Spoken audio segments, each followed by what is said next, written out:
Welcome to your Urban Affairs Committee. Today is January 30th, 2024. I am Senator Terrell McKinney. I represent District 11 in the legislature. Before we get started, I would ask each senator on the committee to introduce themselves, starting at my right.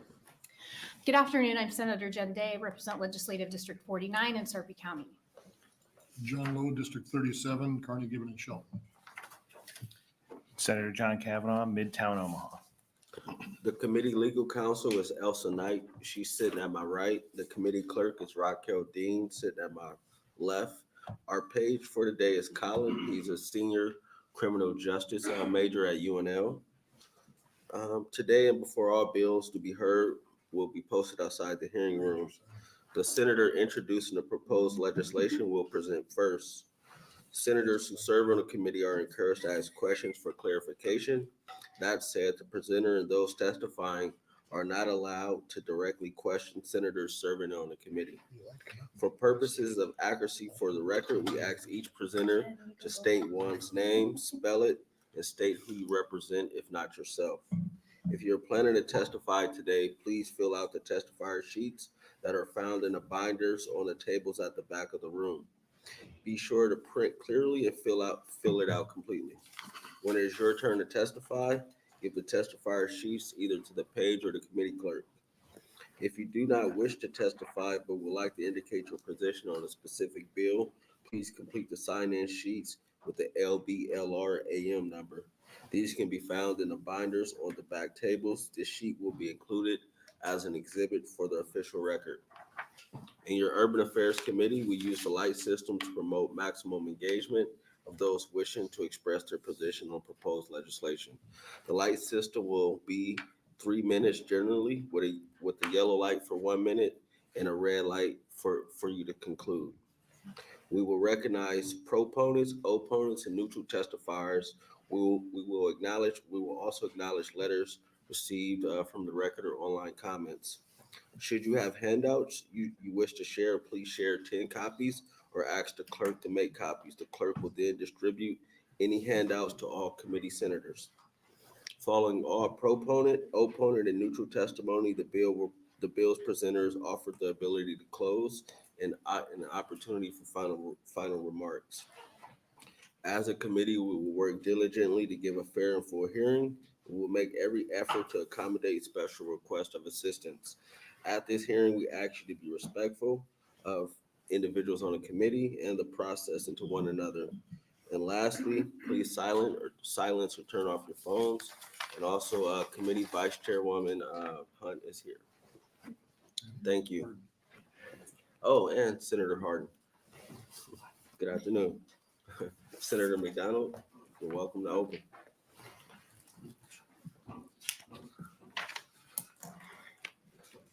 Thank you, Chairman McKinney and members of the committee. My name is Mike McDonnell, McKemmcdonnell. I represent Legislative District 5, South Omaha. I'm here to introduce LB 948 today. LB 948 is not just about transforming underutilized areas into thriving economic centers. It's about building the skilled workforce that powers these transformations. This bill recognizes the critical shortage of skilled tradespeople in our construction industry, a challenge we have acknowledged as legislature and have been striving to address. Every trade I speak with has a waiting list for their apprenticeship programs. Today, we have more apprenticeships wanting to enter the industry than we have contractors utilizing apprentices in their work. The essence of LB 948 is to intertwine the goals of the community redevelopment with workforce development duration of any single project. By embedding this requirement, we aim to create a sustainable model that encourages continuous learning, the skill development in the construction industry. If we commit to utilizing successful training programs, contractors can look beyond the immediate and provide a place to train longer than one project at a time. In the event an apprenticeship program cannot accommodate a request for workers, these requirements are waived. Furthermore, LB 948 introduces a prevailing wage provision, ensuring transparency and fairness in the bidding process. This aspect of the bill not only guarantees fair compensation for our laborers, but also sets a level playing field for all the contractors. It's important to note that LB 948 draws inspiration from existing federal policies and aligns with the national efforts to rebuild our infrastructure. By incorporating apprenticeships and prevailing wage requirements, we position Nebraska as a leader in responsible and exclusive community development. Ensuring these standards and statute would help Nebraska companies compete when it comes to being awarded federal contracts. This bill represents a thoughtful, evidence-based approach to address our skilled labor shortage while fostering economic growth. It's a testament to our commitment to creating opportunities for hardworking Nebraskans who are building not just structures, but their futures, and it's important to our whole state. The people that are here to testify are the subject matter experts. They work every day. They're experts in their field, but they also know how to grow their field, and they also know the problems with it. And trying to make sure that we concentrate on the you earn and you learn, and to do that in a thoughtful way to make sure we're preparing what we need the workforce for the next generation. That's what these people are doing. That's what this bill is trying to do. And I just appreciate them being here to testify today. Thank you. Are there any questions from the committee? I'll be here to close. All right, thank you. Senator Kavanaugh. Thank you, Chairman. Thanks for being here. Senator McDonnell, thanks for bringing this bill. Just a clarifying question. This only applies to projects that are in some way seeking federal government money, like TIF or something. It wouldn't apply to all projects. Exactly. Okay, thank you. Thanks. Are there any proponents?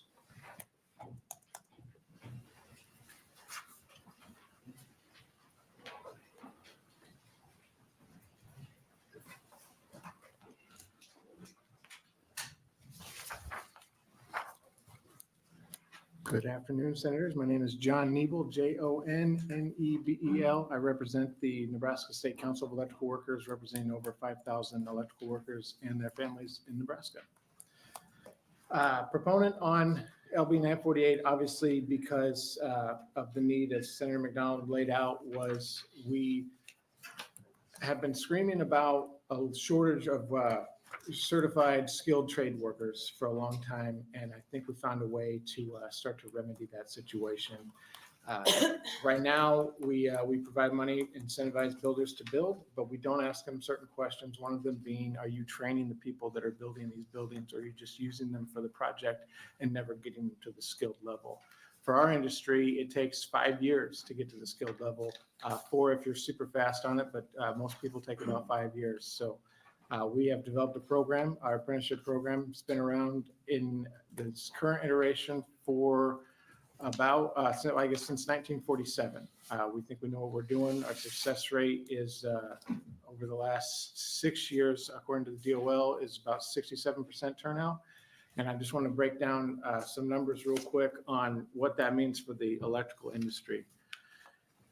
Anybody that's registering to work as an electrician in the state of Nebraska registers and gets a license or registration number according to them in kind of the order in which they apply for it. So our licensing has been around since 1975, and currently we're at about 51,000 as the number for if I was to apply for apprentice registration right now. We have about 7,500 people actively applying for as an apprentice. The rest of those in the 15,000 active licenses we have are all at the skilled level. So you can see once a person gets to the skilled level, they just keep maintaining that license every 2 years.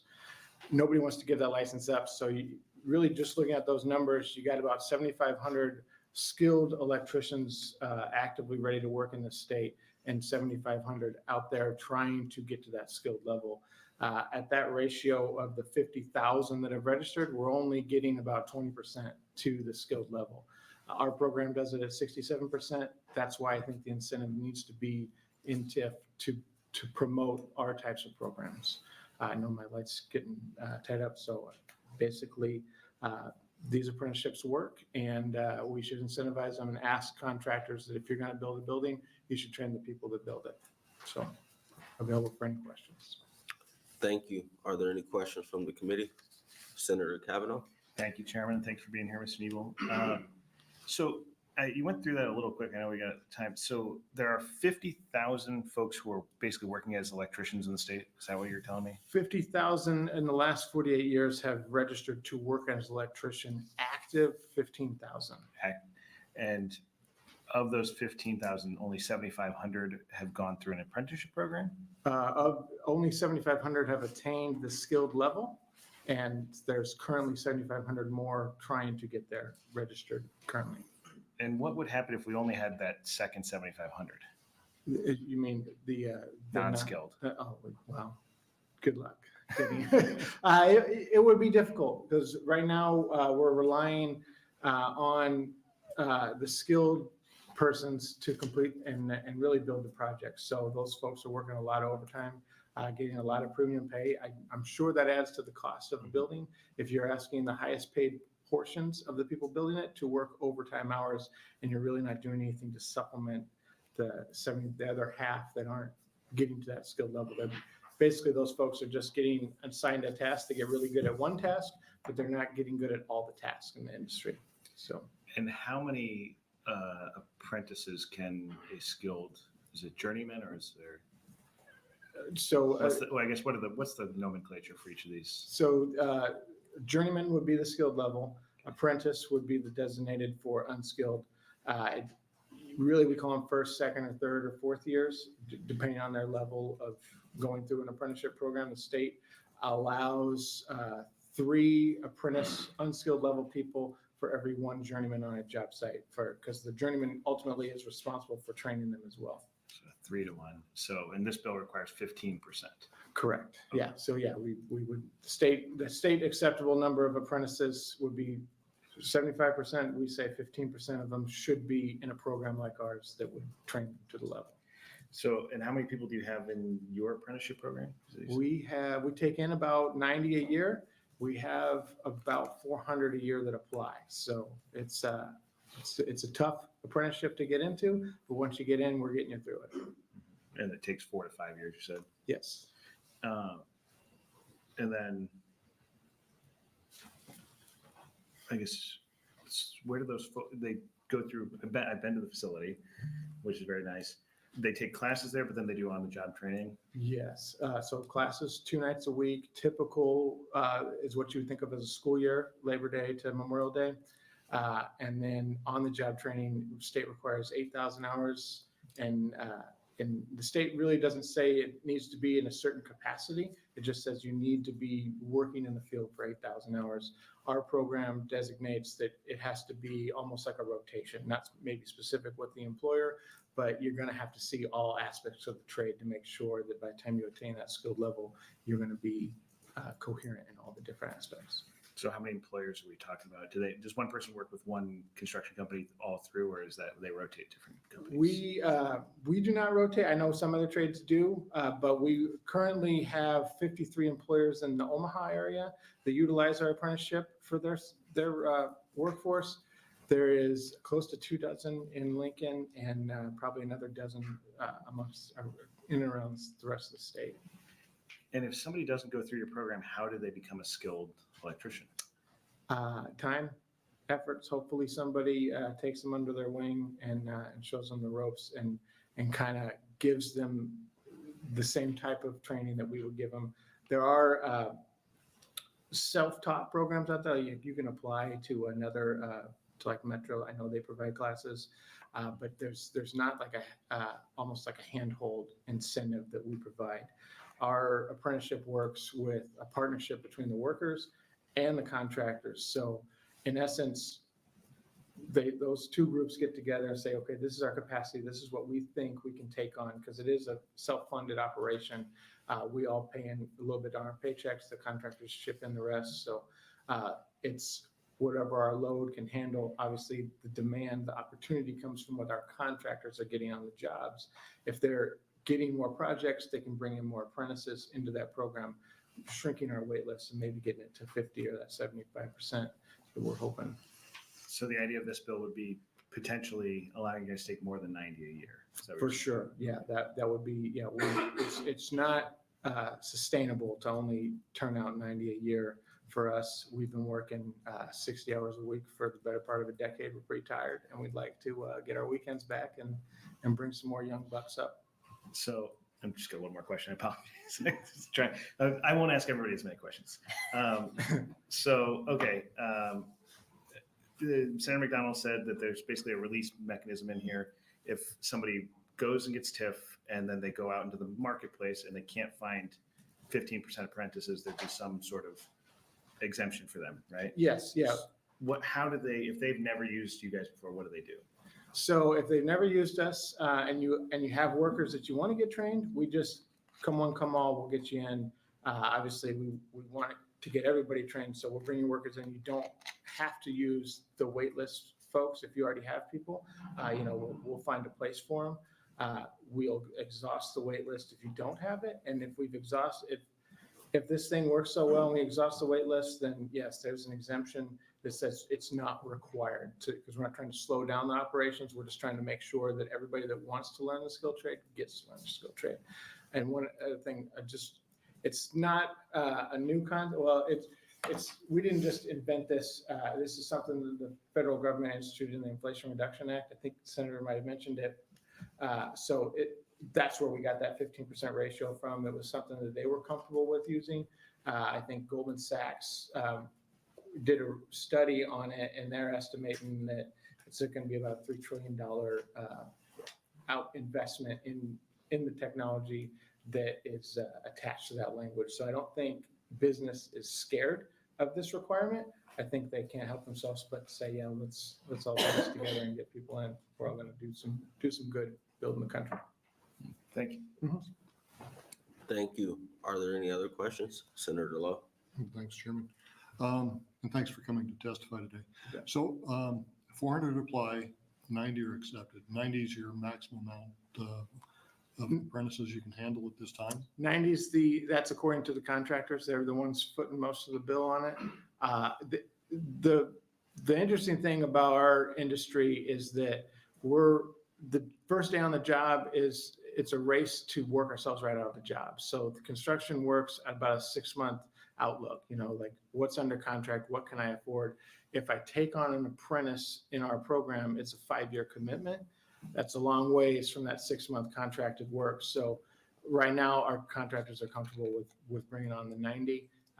This obviously would tell them that, hey, if it's a TIF funded project, they're going to be using these apprentices. So feel free to expand on that because you got longevity here. I think TIF's a good starting block for this because it's a place where people can see the work coming from a long ways out and build off of it. So I think it makes everybody kind of comfortable with that concept of growing, even though some might not see past that 6 month.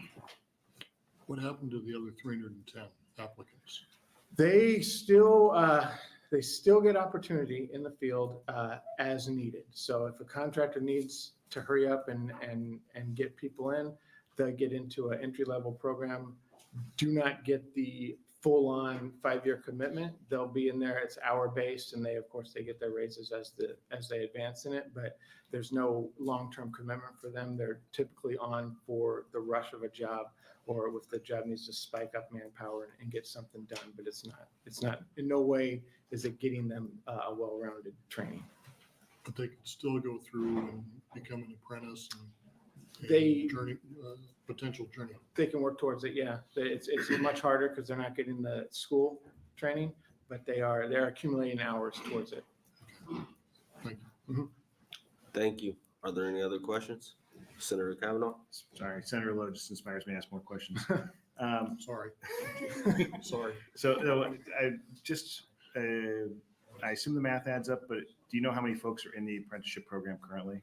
In ours, Yeah, about 90, I think. 90 per year, 90 per year, yes. and that's over 5 years. Over 5 years, So yeah. like So we're 4,500, taking in, 450. we'll take 90, yes, that's good math.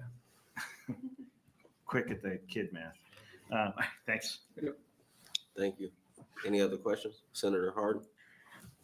Are there journeymen and apprentices out west? There is. The real west, Well, not the sort of west. it's not There Columbus are actually West. things way out west beyond Kearney, if you can imagine. So, Our furthest west facility is Columbus. And I know we've talked about moving west and setting up, maybe not putting up a standing training facility, but partnering up with somebody out there already to get people trained so they don't have to have that such a commute. But typically our contractors work the contractors that are working through us, there are a lot of traveling work because there's just, opportunity is what it is out there. So I would say that anything, no brick and mortar past Columbus. Thank you. Thank you. Any other questions? Seeing none, thank you. Thank you. Are there other proponents?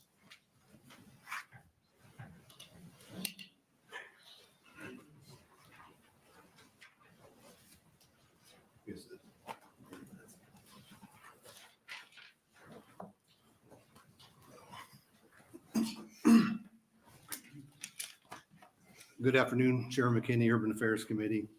Thank you for having me here today. I'll try to get this in within my time.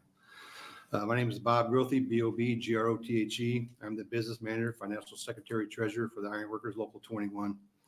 I represent 700 ironworkers throughout the state of Nebraska.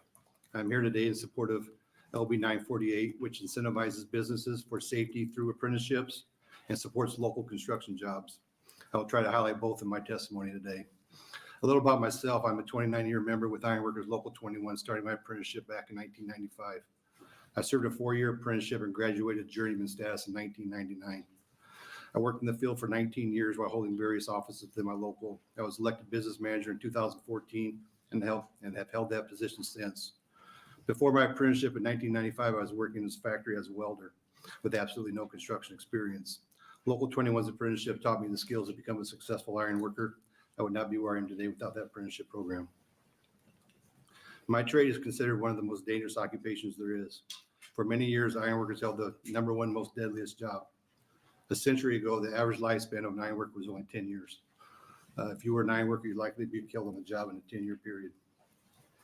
Apprenticeships have changed that. Years ago, there were no apprenticeships. There was nobody training the proper safety procedures for new employees. The employees had no idea what they were getting into or what dangers they were about to face. A new worker did not know the proper way to tie off, rig heavy pieces of steel, stay out of harm's way.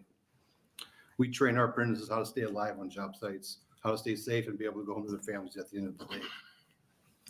LB 948 will create jobs for local workers. Every year, the state of Nebraska gives millions of dollars in incentives to companies to come to Nebraska. Unfortunately, there is no requirement that they must use local workers to build their projects. Local construction workers are losing thousands, if not tens of thousands of jobs to out-of-state workers every year. These projects are being incentivized by our state. An example would be the Amazon in Sarpy County. The steel erection was awarded to an out-of-state contractor from Utah that does not use apprentices and has a history of fatalities. Amazon received millions of Nebraska taxpayers' money to help employ workers from out of state. If this bill would have been in place, the local contractor may have been able to secure that work. The Amazon project alone would have put 110 local iron workers to work. I had a stack of applications from local residents that could have used that job. And where the state is really getting hurt is in central and western Nebraska. Almost all the larger projects are being built by out-of-state workers. Another example is the Hartwell Renewable Biodiesel Plant in Hastings. It is a $600 million facility that's using out-of-state workers to build it. The facility is estimated to have 50 full-time workers after completion. However, it will take over 600 construction workers to build it. Again, these are construction jobs that the local community could have used. When the Imagine Nebraska bill was passed, it had language that stated companies are required to have a minimum number of full-time employees to qualify for incentives. Unfortunately, there's nothing in that bill for construction workers, and many of the projects are being incentivized by Imagine Nebraska continue to be built from out-of-state workers. Ask you to close. Okay, closing. Senators, if you're looking for a bill that would create jobs, LB 948 is it. And I'm willing to bet that there's not a bill introduced this year that will create more jobs than 948. This bill incentivizes companies for safety through apprenticeships and creates jobs for local workers, period. Thank you guys for your time. I'm opening to questions. Thank you. Are there any questions from the committee? Senator Hunt? Thank you, Chairman McKinney. Do you have copies of your testimony? I got scribbled ones. I don't have Okay, copies. that's okay. I can Would get you be, that's okay. Would you be opposed to if we had a page, make some copies for us to take with us? Sure. Okay, can you And there's hand some that to stuff I did. Colin, and do you mind making some copies for us? Thank Yeah. you. Okay, that would be perfect. I and didn't then- finish it all, so there's some stuff on there, but And is it okay if we reach out to you absolutely. if any questions come up later? Yep. Perfect. Thank you very much. Mhm. Thank you. Any other questions? Senator Kavanaugh? Thank you, Mr. Groothy, for being here. I just wanted to kind of ask you some of the questions I asked Mr. Nebel about. So you have 700 members. Can you break down how many of those are apprentices and how many are journeymen? We're about, so 700 members includes our whole membership. Apprentices, we're close to about 100-ish. We could take more. We do block training. Right now, we're training, 4 months a year during the week. But I mean, we could train year round. We could take more already. We need them. What's the holdup from taking more? We're taking them. When they come in, we're taking them. Okay. We're getting applications. They're coming.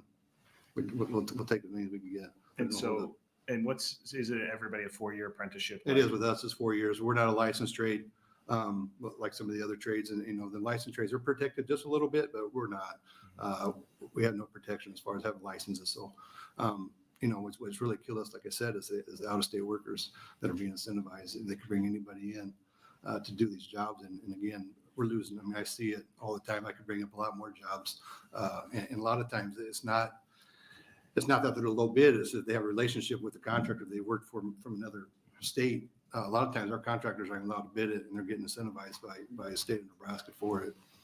Yeah, that Amazon example is pretty compelling. 110 jobs that Yes. could have gone to local folks that are going out-of-state folks. And when those out-of-state folks come, they just stay for the job and move.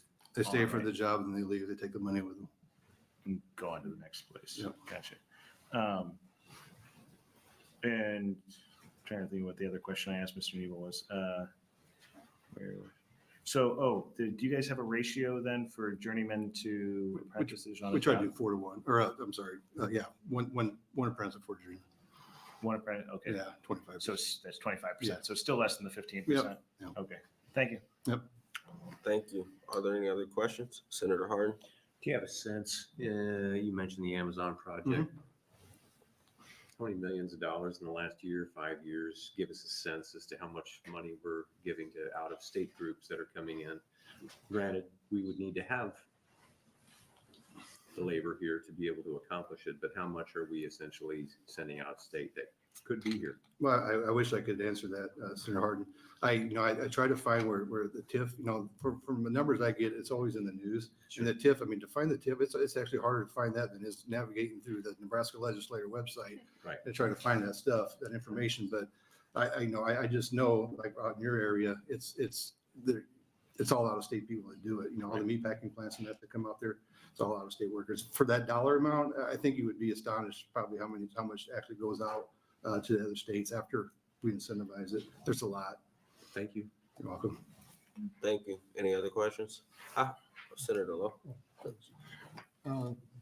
And thank you for coming to testify. How many iron workers did you say were in Nebraska right now? We have 700 throughout the state. They're from, Scotts Bluff area, not a lot. Yeah. But, Kearney, we have a job in Kearney right now. We're doing the casino Grand Island. But yeah, we. Could the 700 iron workers in the state handle all the jobs that are happening in Nebraska at this time? At this time, if we had the people, yeah, we're taking them. Yes, I absolutely believe so. Well, We get applications all the time. So help wanted, huh? Help wanted, we want it. We will employ as many people as we possibly can. That's what, and that's at the end of the day, that's what we want to do. We want to employ people from our local community. A decent paying wage on It average? depends what you call decent. On It's average. not attorney wages, but it's just decent, If you look at a total package for 9 workers, with the benefits and everything, it's about $54 an hour. But we're talking about a respectable position, not an attorney, right? Yeah. It's decent. It's good living. I'm very fortunate. I have a couple. How open are you to individuals that are returning back from society from coming from prison? You're talking iron workers. So yeah, we have a lot of them, honestly. We do a lot of work with Project Reset. We're getting them. We actually have a group tour in our facility coming up here in it's like 2 weeks. But we do get a lot of them from the system that we're looking for people to work. We don't, there's no background checks when you come apply with us. Yeah, because on one of my wish lists is that we could get more trades to start working inside of some of our institutions to prepare those individuals to, return back to society and have some gainful employment. So that's good to hear. I absolutely agree. And we do a lot of it. And again, we have a lot of people that has history in my trade. As long as they go do the job and go to work, and that's all we ask for, All right, thank you. Thank you. Any other questions? No? Thanks. Thank you, guys. I appreciate your time.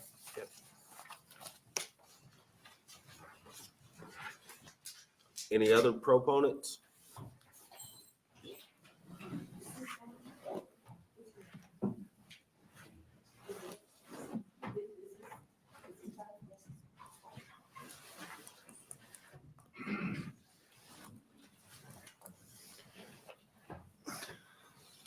Hi, my name's Ed Black. I am currently the rep for the Bricklayers Union, but I'm a 25-year Mason. I've only been in the union for about 15 years. Here to talk about this bill. Our biggest thing with the TIF projects is the apprentice. We need more of them. We've got a big project in Omaha right now that got $60 million in TIF financing. And the contractor that was awarded to for the Masons is known to use a lot of undocumented workers. So the tax incentive financing is subletting him to use cheap labor instead of a reputable mason contractor. And this goes for contractors altogether. I know we're a little different than some of the other people. We're a 3.5-year program. We're self-funded. And apprenticeship, it changed my life. I come from a low housing income, was a troubled youth, and this trade is what changed my life. It got me to where I could make a livable wage to support my family, and change everything about my life. And a lot of my friends that grew up in the same neighborhood, they found the trades and it did the same thing for them. It changed their lives, gave them longevity, benefits, so you can leave a good life. Our apprenticeship program, I represent 250 members. We've got around 23 apprentices right now. I've got 20 on a wait list. We run about an 80% success rate. And that's about it. Thank you. Are there any questions from the committee? Senator Harden? Yeah. Where are you finding most of your candidates? Well, we find them from all over. We're one of the only trades that you don't have to have a high school diploma to get into. So we go through Project Reset, Indeed. A lot of it's through that, school outreach. So in high schools, they have career days. We go there to try to get kids to understand the benefit of the trades, the future it can give to them, because not all kids want to go to college. So we let them know that they can make a good living doing a trade. And it's the same as learn while you earn. You go to school and work at the same time. So essentially, when you go to school for 4 years, you could be a journeyman and making a great wage and, living a good life already. If you're talking with a young person and you're saying, hey, this is where you could be in a year, 2 years, 4 years, Yeah. 5 years, can you kind of give us a sense in terms of how much money might we be enticed? Because several of us would be willing to leave our positions here to join you.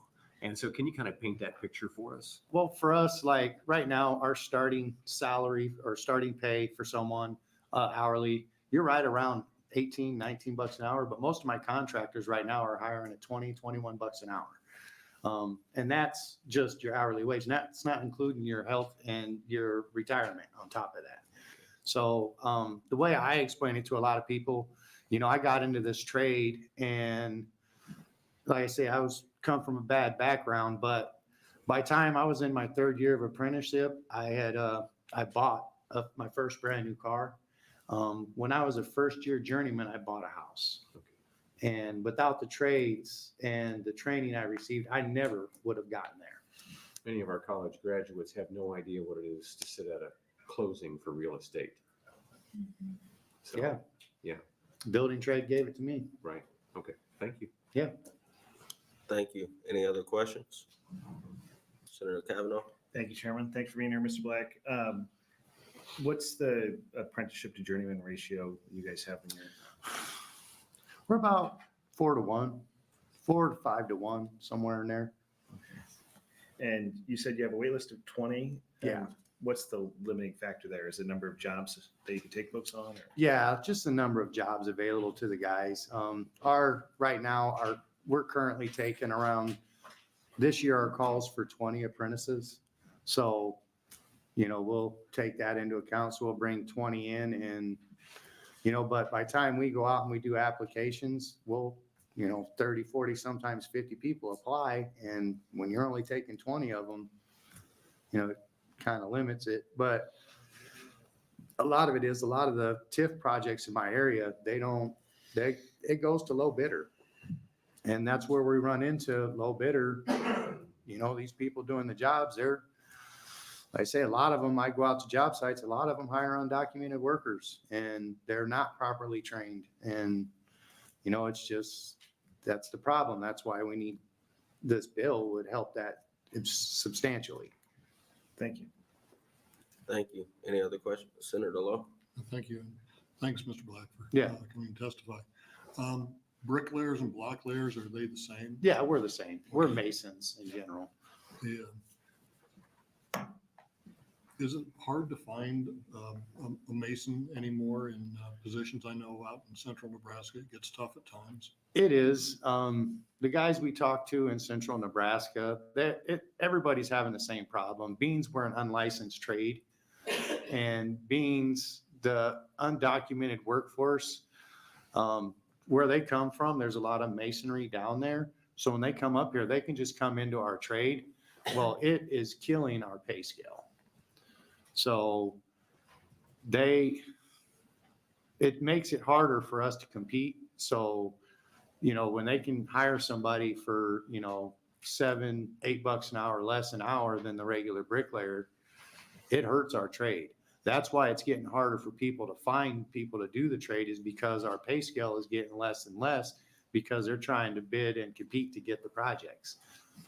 So, and I say, yeah, I am a member of the union, but I still talk to and deal with a lot of my buddies that some of them are owners of non-union companies. And it's all the same thing all around. That's the issue we're facing, is our trade is getting beat. Thank you. All right. Thank you. Any other questions? Seeing none. Thank you. All right, thank you. Are there other proponents?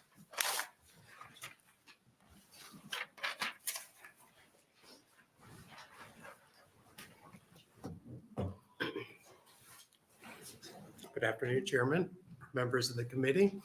My name is Ron Kaminsky. Last name is Kaminski. And I am here as president of Nebraska and Southwest Iowa Building and Construction Trades in support of LB 948. I apologize, I wasn't here for the beginning in the introduction by the senator, but I did hear a couple folks testify. The bottom line here, this bill is about helping Nebraskans. Doesn't matter if you're union, non-union, doesn't matter if you're left or you're right. It just is helping ensure that our tax dollars are going to incentivize Nebraska workers and Nebraska companies. There are a lot of things I could get into about the 30,000 members we represent, the thousands of registered apprentices that are actively getting trained, the millions of dollars we spend every year on training workers, all that stuff. But the main purpose of this bill is to incentivize Nebraska workers and Nebraska contractors. And that's it. That's the bottom line. So I really hope that you guys will consider supporting this legislation because, like I said, it's to help Nebraska contractors and Nebraska workers. And that's all I have, sir. Thank you. Are there any questions from the committee? Senator Kavanaugh? Thank you, Chairman. Thanks for being here, Mr. Kaminsky. Yep. You're here for the building and construction trades. What groups are part of that? It's 18 different international unions from everything from laborers to electricians, plumbers, steam fitters, bricklayers, cement finishers, and I know I'm going to get yelled at here. There's quite a few more. Might be forgetting iron workers. Oh, Bob, iron workers, 2 different iron workers, locals. So every aspect of construction, Senator. And you said 30,000 members. That's for all of those groups. Correct. Yep. And you said you had thousands. Representing all those groups, I want to ask you to drill down on all the numbers. But ultimately, what we're hearing here today is we can get more skilled labor by getting more apprentices, and we get more apprentices by making sure that jobs are taking apprentices. Is that right? That's exactly right, And Senator. so you guys can train more people going forward to make these good livable wages. If we Yeah, do this. to fulfill those positions that Nebraska contractors would be hired to perform. Okay, thank you. Thank you. Any other questions? Seeing none, thank you for your Thank you testimony. so much. Have a great day, guys. Are there other proponents? Are there any opponents?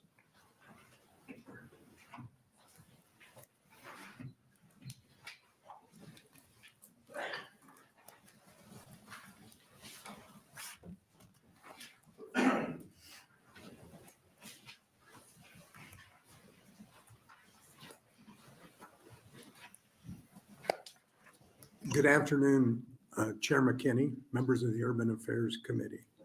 My name is Ward F. Hoppe, W-A-R-D-F-H-O-P-P-E, and I'm a principal of Hoppe Development, which builds, owns, and operates workforce and affordable housing projects across Nebraska. Currently, we've done one or more projects in each of 9 counties, from Cherry to Lancaster. We have projects in planning in 4 more counties. Our workforce housing basically conforms to the Rural Workforce Program of NRS 81-1226. Our affordable is under Section 42 of the Internal Revenue Code. We're active users of affordable housing trust funds and other DED affordable housing programs. Hoppe Homes is a subsidiary of ours, which does our construction. Most of our projects are community redevelopment projects, i.e. use TIF, and we build both for sale and for rent. I'm here to testify both on behalf of Hoppe Development and on behalf of the Metro Omaha Home Builders Association, the Home Builders Association of Lincoln, the Nebraska Chamber of Commerce as one of their members, the Omaha Chamber and the Lincoln Chamber. We all oppose LB 948. It creates a regulatory hurdle, a regulatory burden. It creates huge hurdles to increasing affordable and workforce housing across our state. In our experience, tax increment financing, the community redevelopment process, is a necessary part of the capital stack of an affordable housing project to bridge the gap between cost and what rents amortize. This bill will undoubtedly increase cost of projects that have TIF. LB 948 has 2 parts. First, it sets up a state, Davis-Bacon. Davis-Bacon is a national program that requires payment of prevailing wage and a bunch of different criteria on workforce and federal projects. Our experience is in Davis-Bacon projects that their cost is from 10 to 20% more than non-Davis-Bacon contracts. Subcontractors, which we use almost entirely, don't like and aren't equipped to perform under it. This is across this state. We have not yet built much in Omaha or Sarpy County, the Omaha metro area, where there are more union contractors and Davis-Bacon equipped contractors. Either outstate contractors and our contractors subs don't pay the required prevailing wage. Most of them pay the wage in their area, or don't like the paperwork required to show it. In any case, complying with 948 will undoubtedly limit subs that will bid our projects. Further, we build across the state. DB subcontractors are concentrated mostly around Omaha. Mr. Hobby. Outstate Action subs to don't close. play that. Okay.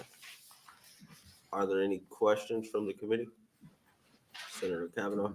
Thank you, Chairman. Thanks for being here, Mr. Hoppy. It's always good to see you. Could you refresh my recollection or maybe educate me? When somebody applies for TIF, they don't just get it just by asking, right? Well, there are several things that are involved with getting tax increment financing. First, it has to be a project that's in a blighted and substandard area. Then you have to go through the community redevelopment authority of your area that determines whether or not your project is a qualified redevelopment project for whatever. We use it primarily with obviously housing and the development. And then the money that's generated from TIF goes into the public improvements that are involved with the project. The way I read LB 948, 15% of the subs across the entire project that would be involved in the redevelopment would have to be apprentices. Well, that's just not feasible outside of the metro area. Okay. Well, I guess my question, so you have to go through those, at least those two, you have to meet those two standards to get TIF. But you were saying this would be an extra regulatory burden. Am I misreading this bill, or if somebody applies for TIF, part of the application would include that they pursue this standard? We don't know because that's not spelled out in the bill. But what is spelled out in the bill is that if a redevelopment contract would have to have one paid prevailing wage, which generally a lot of the builders pay anyway. But secondarily, the 15% of the employees that are used in the project have to be apprentices. And it defined apprentices as union members in an apprenticeship program. Okay, well, what we don't have is those programs and those employees anywhere but potentially in the metro area that I know of anyway. Okay. And consequently, you're not going to have subs that, meet those criteria. And if it costs you 10% more to do an entire project because it's using TIF, and in affordable projects, TIF is limited. Doesn't generate the income potentially that certain projects or non-affordable housing projects might by its nature. So if you are doing those projects and you're only getting, let's say you got $1 million project or you got a $20 million project that would generate $600,000 or $700,000 worth of TIF. And by use of the requirements of 948, increase your cost by 10 or 15%. The economics don't work to use that as a TIF project because you're paying $700,000 more money to do that project because of the requirements of 948. So, well, I guess operate in the world of constructive criticisms.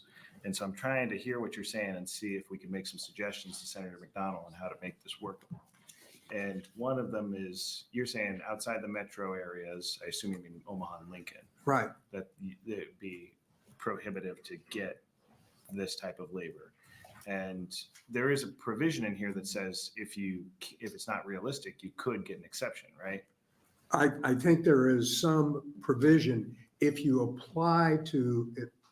I think it's the Department of Labor and they don't respond within 5 days or something about providing the apprentices. I guess my question would be, and maybe there's a lot of folks here, and this might be a little bit more detailed than we can parse out right now, but would you and the large group of folks that you're representing here today be willing to clear up those sort of the technical issues you have with the bill? Because you have two problems to me is what it sounds like. One is there's some lack of clarity in here that makes it maybe the exceptions less than workable for you. And the other one is just sort of a fundamental issue with this raises the cost of a project, which that admittedly might not be a negotiating point in figuring out this bill. But Well, our experience is that it does, that in Davis-Bacon jobs, they're just more expensive. I mean, they come in, the bids come in much more. You heard testimony earlier of the proponents and it would seem to me that in response to that testimony is using a process like 948 increases the cost and makes it non-competitive with outstate contractors. And using internship programs make those programs non-competitive with other contractors of some sort. And I don't think we're going I mean, to resolve the particulars of that part at this point, but I'm just saying you have articulated a number of what I would consider legitimate complaints about just the actual implementation mechanism. And I'm just trying to figure out when we're not here on the microphone with all these people staring at us, if we could work with Senator McDonnell to figure out the technical issues. Sure, there may be, I think, the two aspects of it. One, what it is, and then the mandatory aspect of the demand for those specific workers that we know there are lots of people that would like to be in it, but there aren't. Yeah. Well, thank There you. are people in the program Thanks. available.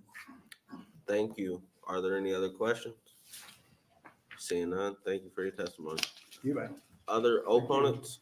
Thank you.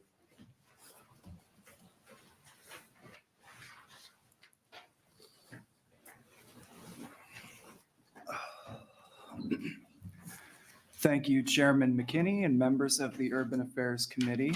My name is Carter Teal, that's spelled CarterThiele, and I am the Policy and Research Coordinator for the Lincoln Independent Business Association.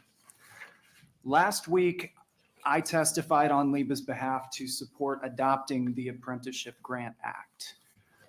We want to support apprenticeship programs and we look for ways to do that, but we would rather the legislature look for ways to support apprenticeship programs without potentially deterring redevelopment projects.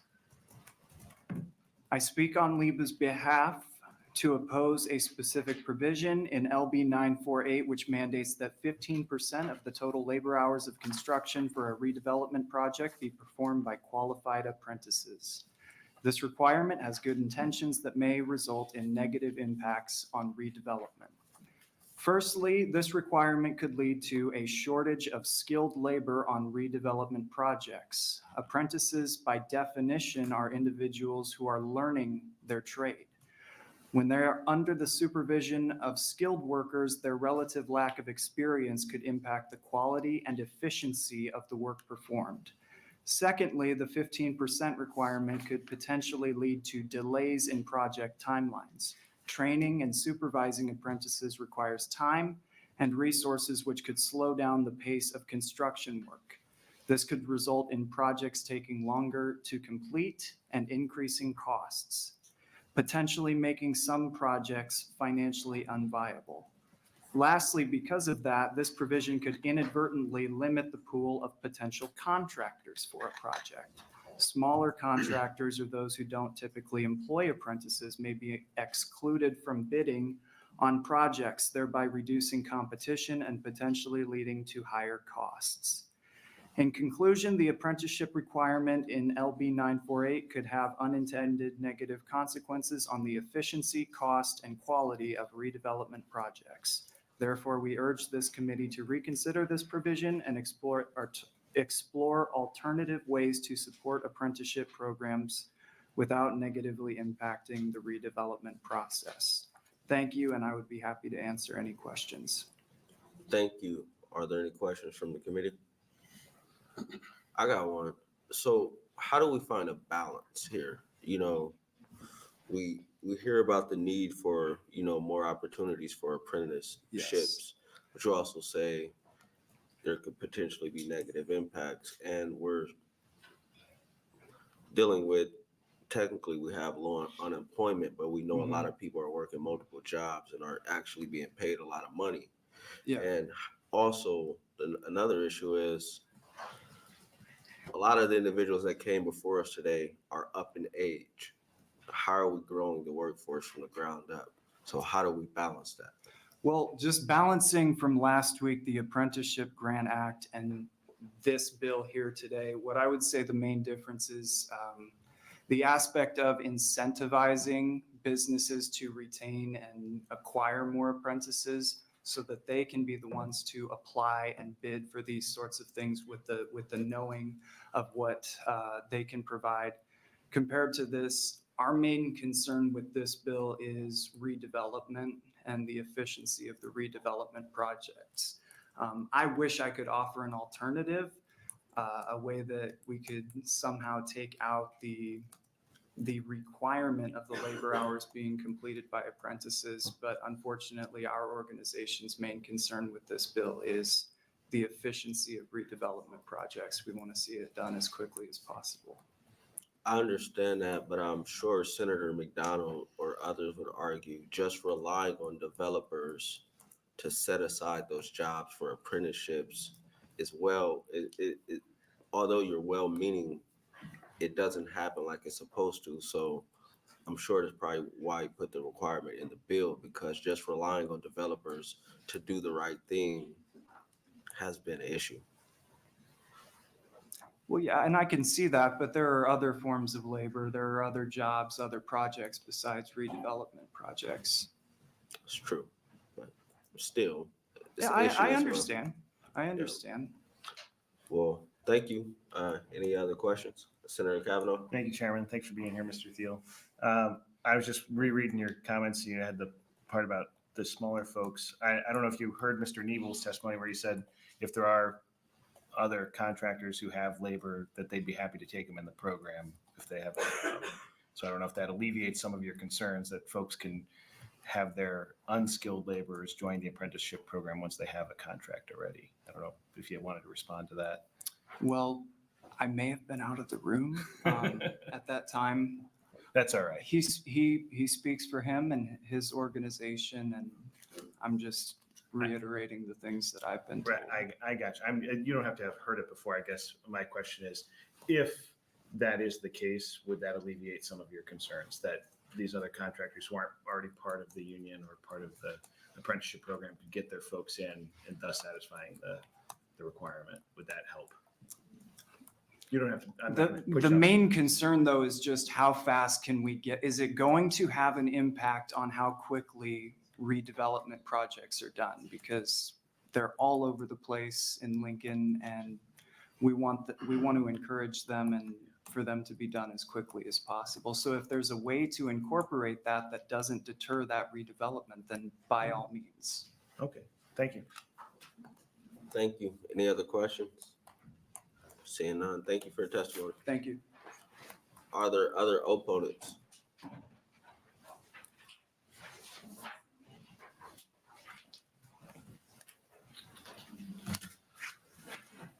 Good afternoon. First of all, thank you, Mr. Chairman, and the members of the committee for allowing me time to speak on this matter. I sit here today in opposition of LB 948 as a concerned citizen. Sir? Yes. Can you say your name and I'm sorry. spelling, Thank please?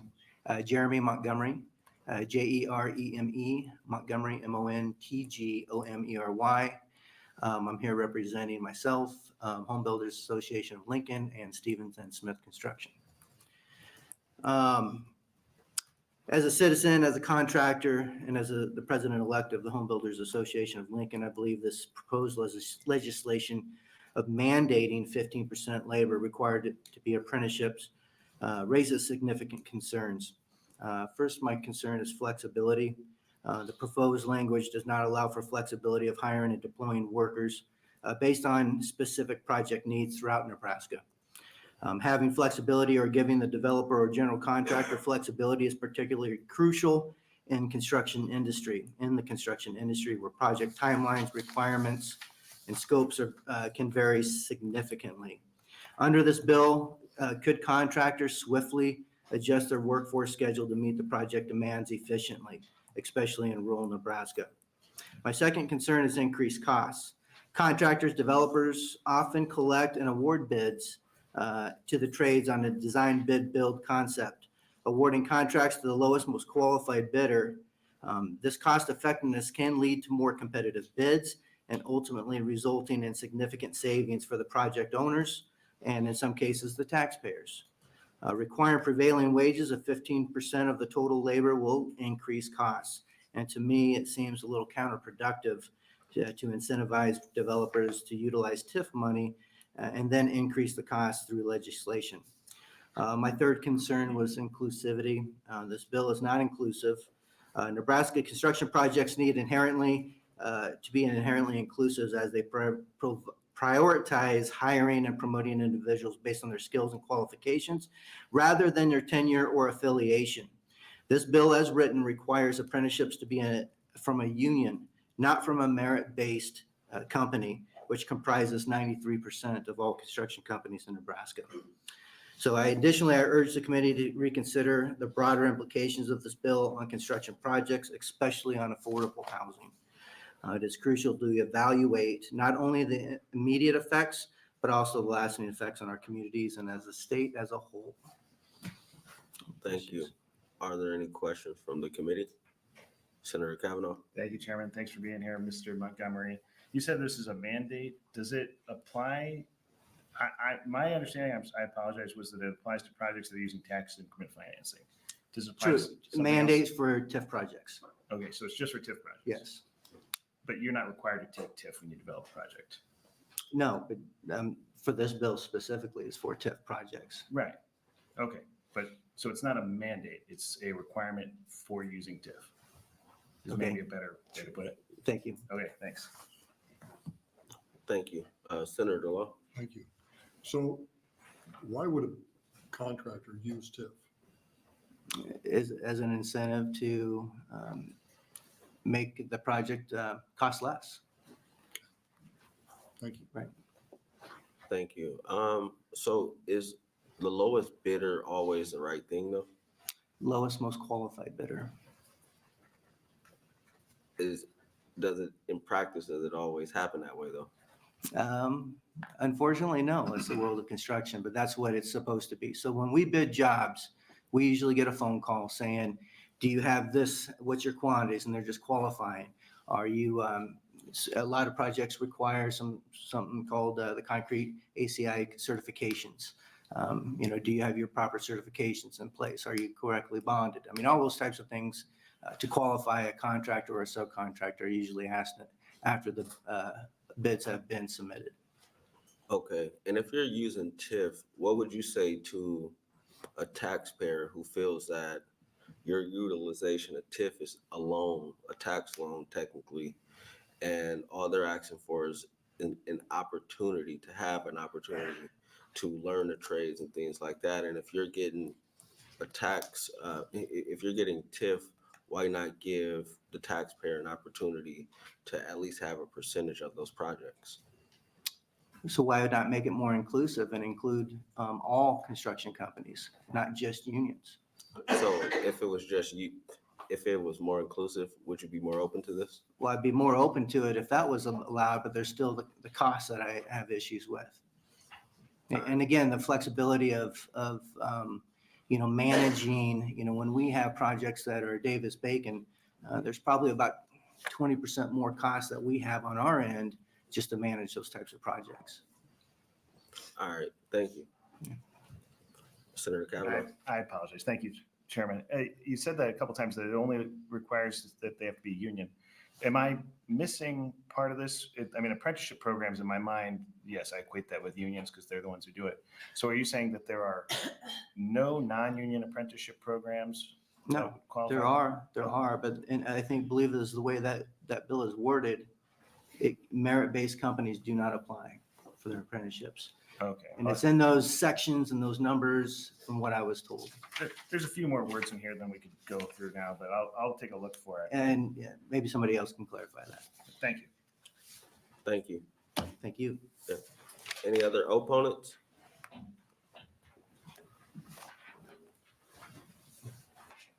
Good afternoon, Senator McKinney, members of the Urban Affairs Committee. My name is Kent Rogert, Kentrogert, here representing Associated Builders and Contractors in Nebraska and South Dakota.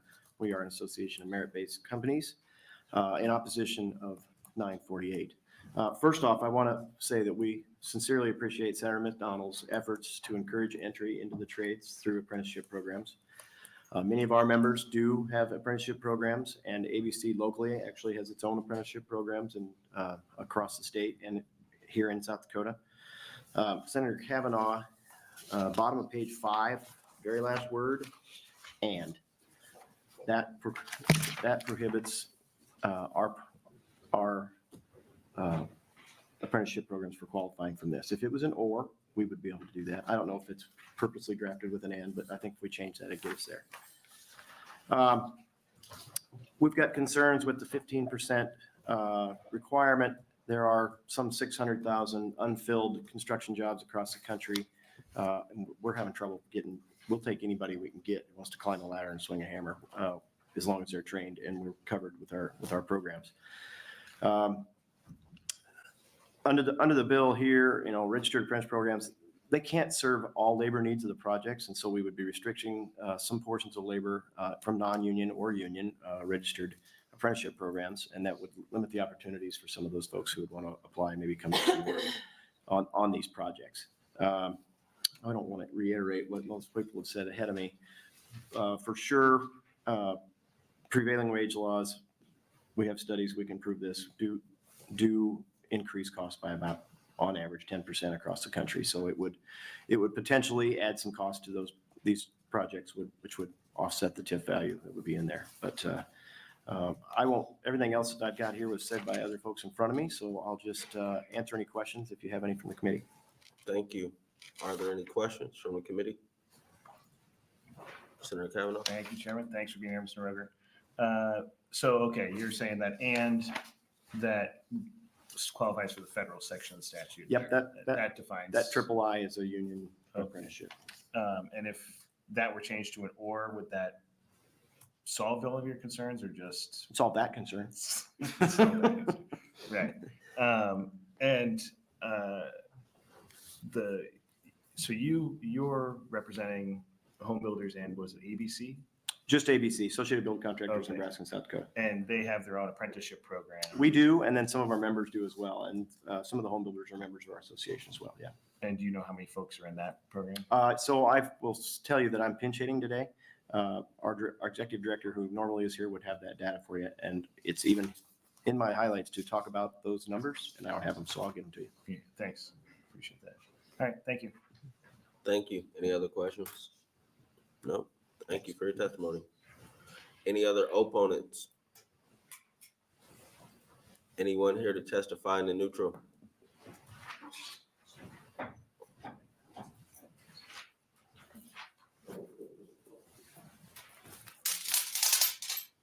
Hi, Amber Parker, AMBER, PARKER. I noticed, just for clarification of everyone who's testified, the number printed out here was LB 984, but the bill is LB 948. Just reliable communication permits progress. To get to the point, hearing this, coming in, I actually didn't plan on testifying this, so I came in late. But I believe that there is areas where there has to be a balance. And I find a problem that if we're in such a desperation to throw together buildings in this state, if we're looking to undocumented workers coming over the border, and where we already know that we've been warned by the federal government of United States terror cells, I think this is really something serious that people should be thinking about and talking about. This is not a political narrative. In my heart is that I want to see that our state is kept safe and that families will not be going into homes that start collapsing down on people, and that the cost and the rate of these homes, the people can't afford them. And so any grounds for any type of nefarious activities. And I think there are times where this state legislature passes so many bills. Quite frankly, you guys are so stressed out. I mean, if it's over 700, I don't think that amount this year. But the point being that it's important to keep Nebraska families safe. It's important to make sure when you're putting a building up, you're looking at it so that one day it could be a historical landmark, not something that could perhaps come crashing down. And if we get desperate and we don't have the right training and what we need. The other question I have is what kind of programs are we working with already, the low-hanging fruit of the people that want to be trained in these areas? What type of mentorship programs are we working with? And, are we doing a good job within the high school levels and doing these things? We have college students. We have people in their 20s that think they'll never, ever be able to afford a house. People moving out of the state of Nebraska, property tax is so high. And I know that it's amazing with the gifts and the skill sets coming forward. So I'm testifying neutral. I don't know enough on the bill, but I'm going to say that we must take this into consideration now, because there's millions that are here undocumented, and our own federal government has told us that we have terror cells. We need to be looking at these areas, who's building this and vetting these workers. Thank you. Thank you. Thank you for your testimony. Any questions from the committee? Seeing none, thank you. Senator McDonnell, you're welcome to come up. And for the record, we had online comments. We had 4 proponents, 7 opponents, and 0 neutral. Thank you, Chairperson McKinney. Thank you all for your questions. Kind of trying to pick up on some of the things. Of course, Senator Kavanaugh, as you stated, I would be willing to work, of course, with this committee and people that are somewhat confused with this bill, or they have ideas on how we can improve on it. But one of the things I think they were confused about was the idea of an apprenticeship program. Union or not, if you're registered with the state of Nebraska or the federal or both, and we can get to those numbers, X percent in the state of Nebraska. Senator McKinney had asked, this is how serious they're taking this. They're professional, they're passionate about their trade, and they do it better than anybody else. But also, you're right, they are getting older, and the people that are here testifying today are an example of that, but they're also looking out for the next generation. You look at the Nebraska Center for Workforce Development Education, you have the Project Reset. So people that are recently have been incarcerated, trying to get them where you build up their soft skills, and then you get them on the job site.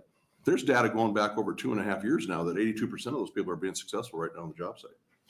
And we're adding to that every month, so we can get you those stats. But they're also looking at that next generation that's in junior high, high school, that possibly their dream isn't to be an attorney. And I agree with Senator Lowe's comment earlier about attorneys, but let's say they don't have a dream yet. They don't know what their dream could be. And they do these trades camps with these high school kids. And I got to see one of the letters that take them to different trades and, learn about potentially becoming a plumber, electrician, iron worker, which was left out earlier. But this person, she wrote the letter, and she talked about her granddaughter. She had never seen her that excited in her life when she learned how to weld. And that just opened up a whole new path for her. So the idea of this bill, the need for the state of Nebraska going forward. But I just want to make sure I highlight all the work these people are doing outside of this legislation, but they are the subject matter experts. But they are trying to give people a second chance at no excuses for what they did, but there's reasons. Now let's put that behind us and let's become part of the trades. Or for that young person, again, that doesn't have a dream, trying to give them a dream. So this is being worked on from a number of different angles, but I do appreciate all the people that testified, people that even testified in opposition. I will meet with them. I'm willing to listen, trying to improve on this legislation, of course, work with this committee. We all know the problem. How do we address it and what's the next step? So I appreciate your time. Thank you. Any questions from the committee? No? Thank you. That'll end our hearing on LB 948.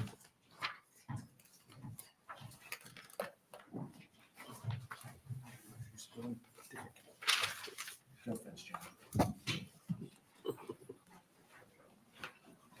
None taken.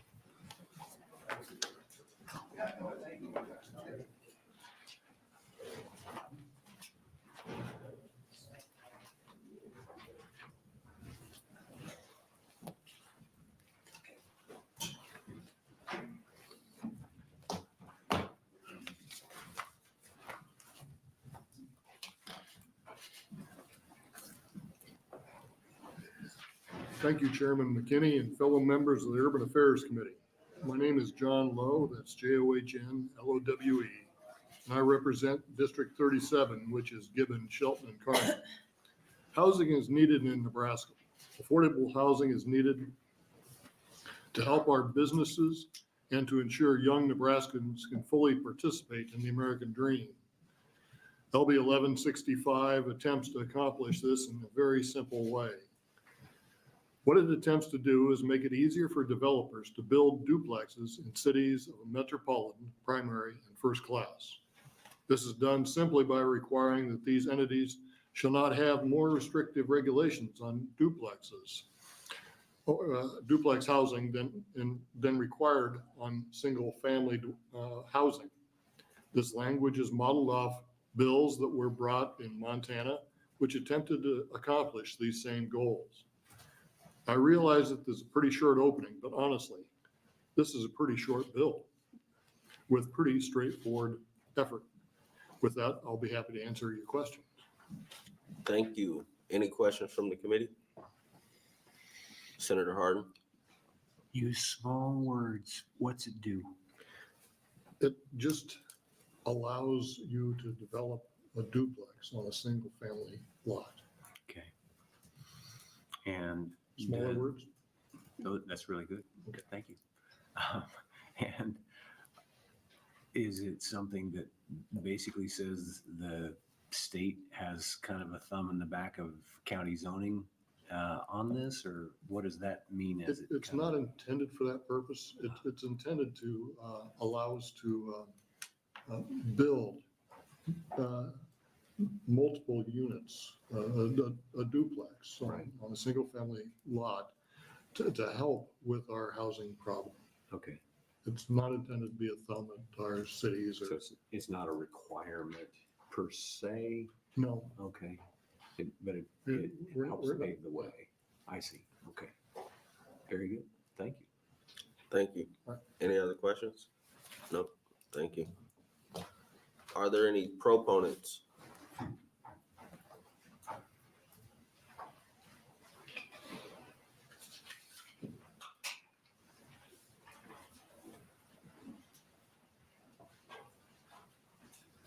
Good afternoon. Nicole Fox, NICOLE FOX, representing the Platt Institute. Recent legislative sessions have seen the introduction of several proposals to address Nebraska's housing shortage. Many of the proposals have called for increased appropriations to the middle income and workforce housing funds. In 2020, the legislature passed LB 866, requiring cities and populations over 20,000 to create housing plans to improve housing availability and affordability, as well as establish goals for the land use regulations. And the Platt Institute supported legislation in this package. In 2020, the Mercatus Center submitted testimony to the Nebraska Legislature in favor of this same housing package. and in a follow-up policy brief, suggested that the state consider some of the following land use regulations. First, allowing for duplexes, triplexes, and fourplexes on lots zoned for single-family homes. Second, permitting the construction of accessory dwelling units. And third, reducing lot size requirements. While the Platt Institute prefers to see decision-making occur at the local level, Nebraska's housing supply is critically low. When local regulations like land use restrictions interfere with the ability of the state to meet its significant and urgent housing needs, we need a proposal such as LB 1165 to allow for the construction of duplexes in lots zoned for single-family homes. We feel that a proposal like this would allow for the construction of duplexes in lots zoned for single-family homes, and that would be helpful. Single-family home development makes up most of the residential zoning across the state. This can be a barrier to increasing housing availability in more densely populated areas. For example, 80% of residential property is zoned for low-density, single-family units in Omaha. And under 1165, any city of the metropolitan class, primary class, or first class cannot adopt zoning regulations for duplex housing that are more restrictive than their zoning regulations for single-family residences. When local land use regulations limit population growth, local and statewide economic growth is inadvertently limited. This is happening in Nebraska. During the 2023 interim, the Platt Institute held week-long series of meetings across the state with the primary intent of discussing Nebraska's high property taxes. We visited Columbus, Kearney, North Platte, and Scotts Bluff. In addition to meetings with the public, we met with local chambers of commerce and elected officials. Nebraska's workforce shortage, coupled with the lack of available housing, was a top issue that was brought up in each community that we visited. In 2023, 4 states overwhelmingly passed bipartisan proposals like 1165: Idaho, Maine, Montana, and Washington. Like many industries, overburdensome regulations become barriers in our daily lives. In Nebraska, many local regulations are contributing to the lack of affordable housing in all price ranges and for those of all income levels. This lack of housing has impacted the ability of communities across our state to attract and retain workers and graduates. I thank you for the opportunity to testify in support of LB 65, and we feel at Platt that it's time to start discussions around regulations when it comes to the housing crisis. Thank you. Are there any questions from the committee? Seeing none, thank you. Are there other proponents?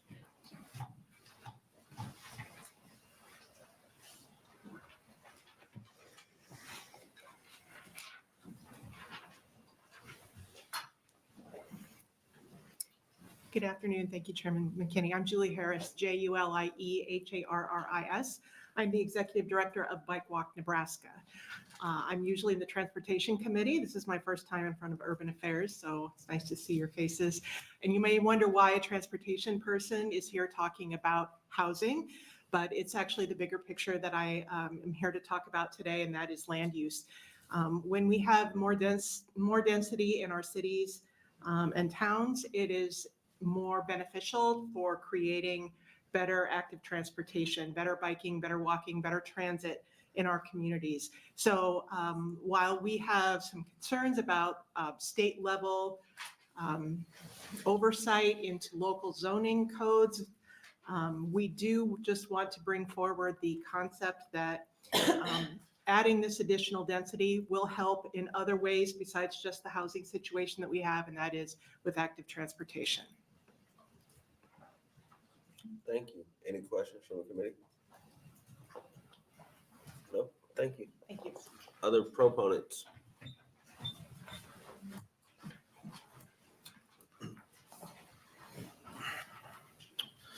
Good afternoon, Chairman McKinney and members of the Urban Affairs Committee. My name is Jason Thielen, JASON,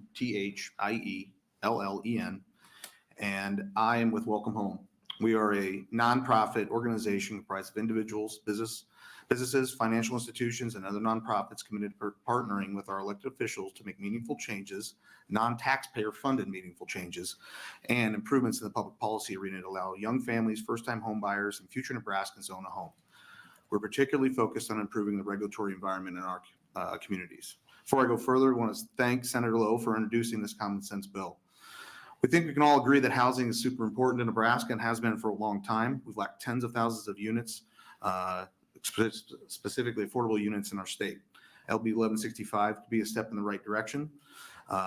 We believe that preventing having unnecessary regulations from being adopted and implemented, including those that prevent the ability to build all types of housing inside of our cities and our neighborhoods, is good policy. A recent study published by the National Association of Home Builders shows that government regulations account for 23.8% of the final price of a new single-family home. It also is passed on to duplexes and other types of housing. Likewise, government often quotes a UNO study that says in the Omaha metro area, regulations account for 32.8% of the cost of a newly constructed home. Whatever the number, you have to ask yourself, when presented with additional regulations or a bureaucratic fix where the final cost will be passed on to the home buyer, is that cost delay worth keeping families out of some of the home buying market? While the zoning regulations are a great place to start, would encourage this group and Senator Lowe to maybe look at building codes. Each time building codes come up and you guys want to pass and add just another $250,000, $500,000, that's always what we hear. That just gets passed on the home buyer and continues to increase the price of a home. Since 2000, the amount of regulations have been added just to local building codes alone has significantly increased the price of housing. So it's not just a zoning issue. To that end, the National Association of Home Builders data updated 2023, the states that in Grand Island metro area for every $1,000 increase in price homes, 22 households are priced out of the market. In the Lincoln metro area, the number is 70 households. In the Omaha Council Bluffs area, it's 435 households. Good intended, but unnecessary regulations price families, teachers, first-time responders, small business owners, and even public officials out of the home at $250, $500, $1,000 a time. Starts to add up quick. Can't afford to allow current regulatory environment. We certainly can't afford any zoning regulations that would discourage building certain types of dwelling units on a lot of a single-family house. Thank you. Any questions? Thank you. Are there any questions from the committee? No, thank you. Other proponents?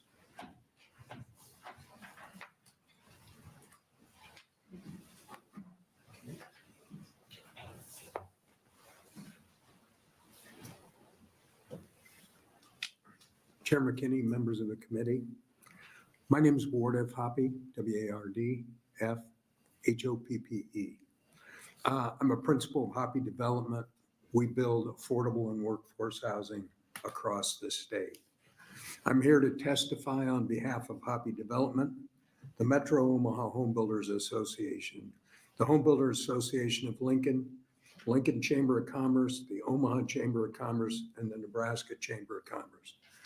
As Nebraska's policymakers work to increase the state's housing supply at the scale needed to meet current and growing demand, offering regulatory relief can help Nebraska home builders increase supply and offer more options for Nebraskans in need of affordable housing statewide. LB 1165 presents a laudable step that will help home builders increase the availability of duplex housing. I will note that in counties where we build, many of our localities are pretty cooperative with what we want to do to have density and build out our affordable housing. But this policy direction will encourage some of the other localities that don't participate to look at these changes and take them on so that their zoning reflects an ability and give builders as many tools in the toolbox as possible. We know that the cost and availability of infrastructure are significant barriers to affordable housing across the state. This bill allows, in reality, us to build 2 units where one was before or where one was available. And do the math. 2 times 1 on the same infrastructure means we get a lot more done. All development of housing and development of subdivisions is linear. What that means is we build out by the linear foot. A 50-foot frontage lot costs so much to build for the 50 feet.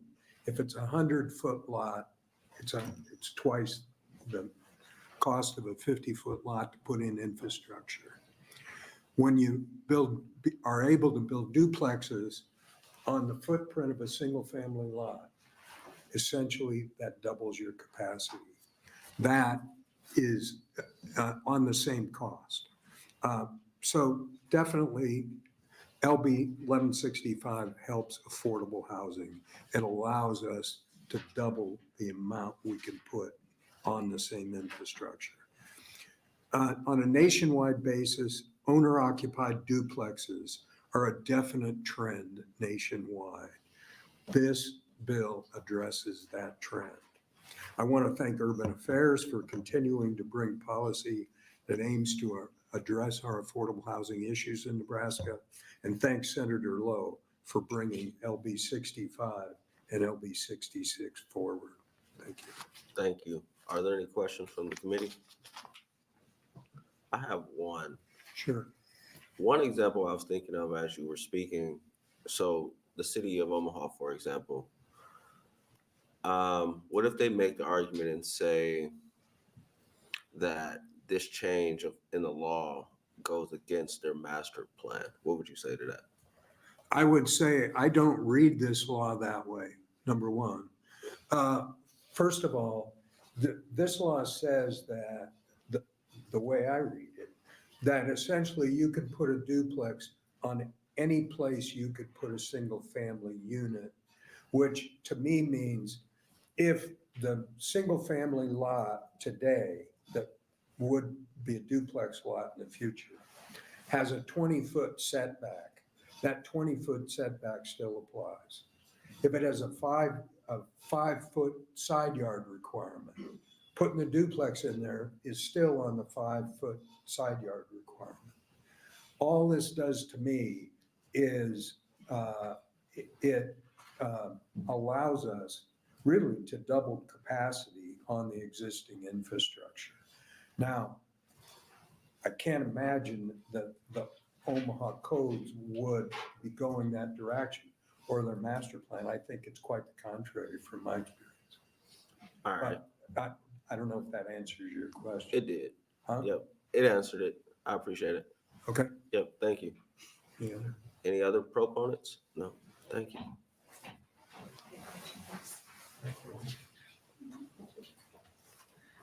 Good afternoon, Chairman McKinney, members of the committee. For the record, my name is Corby Gilbertson. It's spelled KorbyGilbertson.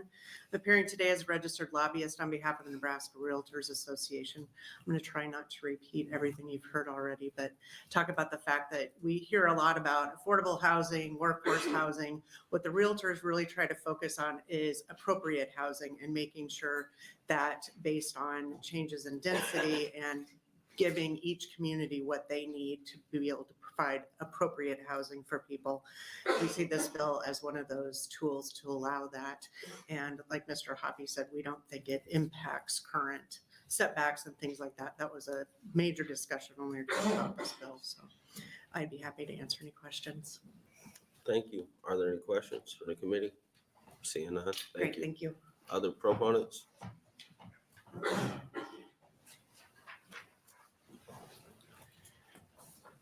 Chair McKinney and members of the Urban Affairs Committee, my name is Todd Stubendek. That's TODDSTUBBENDIECK, and I'm the State Director of AARP Nebraska.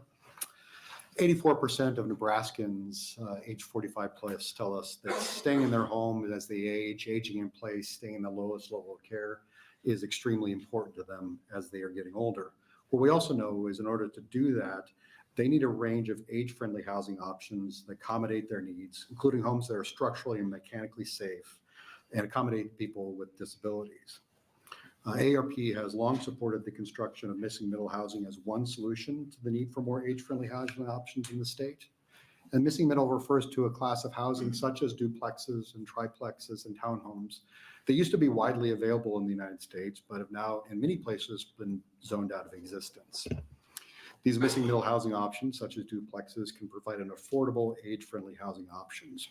We often hear a lot about the need for workforce housing as a tool of economic development in both our urban and our rural communities.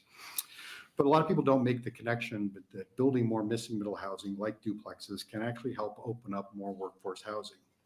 If communities don't have housing options that fall between that large single-family home and assisted living, then as people age, they will have no choice but to stay in that large single-family home, even though it's not meeting their needs. Creating more housing options like duplexes will give older Nebraskans the ability to downsize into more age-appropriate housing and free up that single-family home for a younger home buyer. ARP Nebraska supports LB 1165 because it would set new zoning standards across the state, cut red tape, and we believe allow builders the option to construct age-friendly duplex housing in communities across the state. Listen, I'm certainly not blind to the issues of local control that this bill arises, and I'm sure many of my friends who will follow me on as opponents will make that point. While I'm sensitive to those concerns, simply put, our state is facing a critical shortage of housing in both our urban and rural communities. We have reached a point where state action that creates a level regulatory framework may be necessary to help address this critical housing shortage. Commend the members of the Urban Affairs Committee for your ongoing efforts to promote diverse, affordable housing. And thanks, Senator Lowe, for introducing 1165. Encourage the committee to support this bill and happy to take any questions. Thank you. Are there any questions from the committee? No, thank you.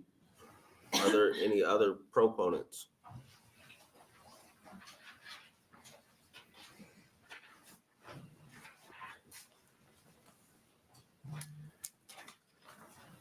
Chairman McKinney and members of the Urban Affairs Committee, my name is Abram Lueders, Abramlueders. I'm the Director of Urban Design for Omaha by Design, Omaha's nonprofit hub for people-centered urban design and policy. And I'm speaking in support of proposed legislative bill 1165. You know, as we've heard so many people say, we know that housing affordability right now is a crisis for families across the state.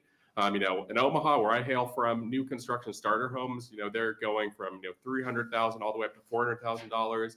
And existing homes that were starter homes 70 years ago, the competition is so tight that those prices are also unaffordable for many, many families. It's a complicated problem. We know that supply and demand are real forces and we need more housing. And not just that, we know we need more housing types because as it's been alluded to previously, for decades, we've had this system where because of zoning regulations, as well as the financial system we have and development practices, we have a housing market made up of large single family homes and large multifamily developments, and not a lot of that missing middle housing in between that used to provide so much workforce housing in our cities. And this is the problem that the Nebraska Legislature recognized when it passed the Municipal Density and Missing Middle Housing Act in 2020. And this incentivized cities to create housing affordability action plans and to pursue zoning reforms. So LB 1165 really just takes another step forward by requiring cities to permit a modest form of middle housing, the duplex, on any land zoned for single family homes. So this is something that, again, it creates an incremental but significant boost to the amount of housing that could be supplied on the same amount of land. And as people have pointed out, this doesn't mean it's unregulated, doesn't mean that it's incompatible. Cities would still be able to regulate things like setbacks, things like lot coverage. And so really the character of neighborhoods isn't being altered, but the number of housing units they can contain is what's being changed. And the concerns over local control, although it's easy to understand, it's important to note that the power to adopt zoning regulations in accordance with a land use plan, this is a power that the state of Nebraska has granted to cities. And it is appropriate for the state to set minimum standards for this while allowing for ample room for local tailoring of those zoning rules, as this bill does. So LB 1165 is a common sense measure, and it would open the door to new housing that we really need. Thank you. Are there any questions from the committee? No, thank you. Any other proponents? Are there any opponents?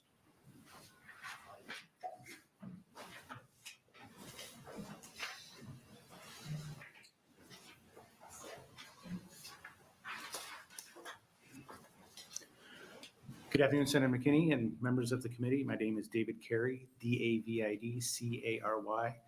I am Director of the Lincoln Lancaster County Planning Department, and I'm here on behalf of the City of Lincoln to provide testimony in opposition to the introduced version of Legislative Bill 1165. I want to thank the members of the Urban Affairs Committee for your time today on this matter.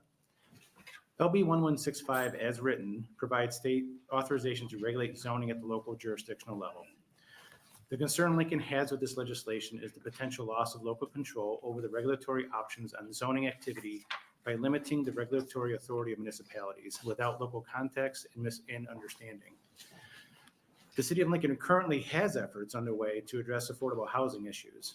First, our community adopted the Affordable Housing Coordinated Action Plan as part of the Comprehensive Plan in 2020.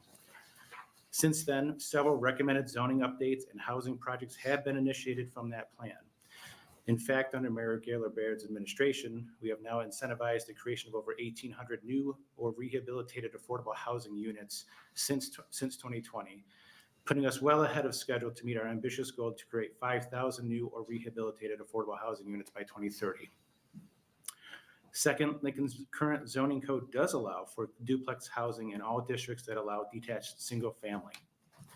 These are two examples of successful ways that local municipalities are able to address housing in their own communities.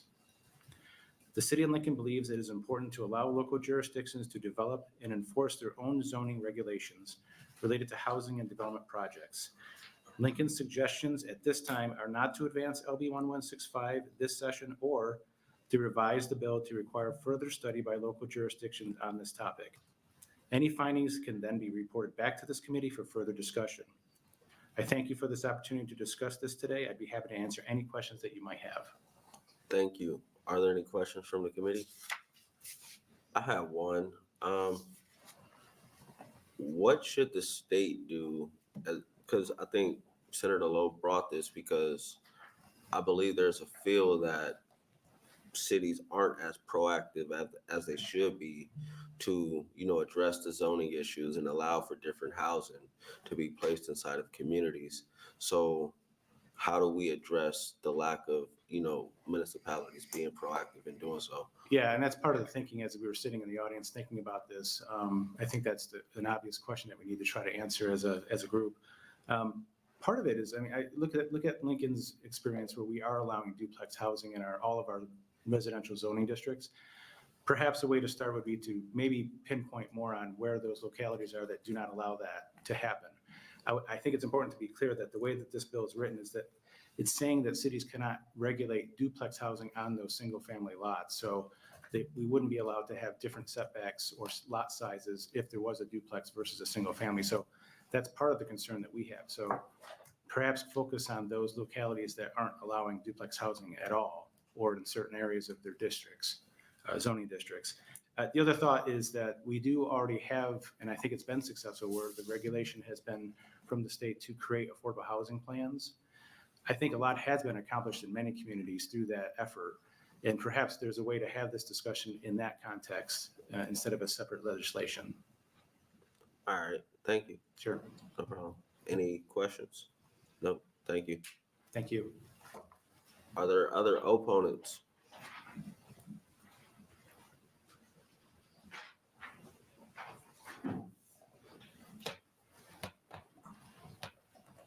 Good afternoon, Chairman McKinney and Senators of the Urban Affairs Committee. I am Eric England, ERICENGLUND, Assistant Planning Director for the City of Omaha. The City of Omaha is in opposition to LB 1165 regarding proposed regulations with duplex housing types. While the city recognizes the great need for additional housing units and especially affordable units across communities throughout the state, we believe this is a zoning matter that is best suited to be addressed at the local level. In December 2022, the Omaha City Council approved the Housing Affordability Action Plan for the City of Omaha. This important housing plan was developed by the Planning Department involving all city departments and a consultant hired by the city. As you are aware, this was a result of State LB 866 as well as Omaha's need for a further in-depth look at housing. The plan identified 5 goals along with 29 supporting strategies for housing.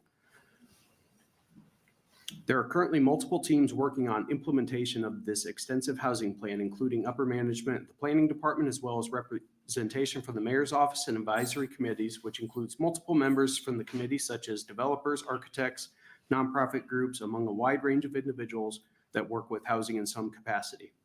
Approximately 60 individuals in total, including several who testified in support of this bill. 2 of the advisory committee groups have been looking at duplexes, ADUs, and other missing middle housing types about potential zoning code changes that Omaha could pursue and what other cities have done to open up and allow more housing, both at an affordable option, but also to increase the housing stock in general.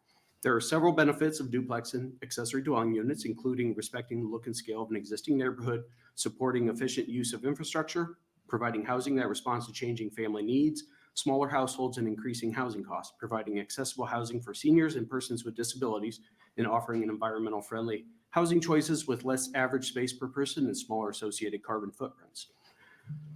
After extensive dialogue and work with these groups, Omaha Planning prepared a zoning code amendment that was recommended for approval by a vote of 5-1 by the Omaha Planning Board on December 6th. This amendment would expand these housing types throughout the city and our extraterritorial jurisdiction. The amendment would permit ADUs outright in 10 residential, office, and commercial districts while allowing them with approval of a conditional use permit, which is planning board approval, in 10 other districts.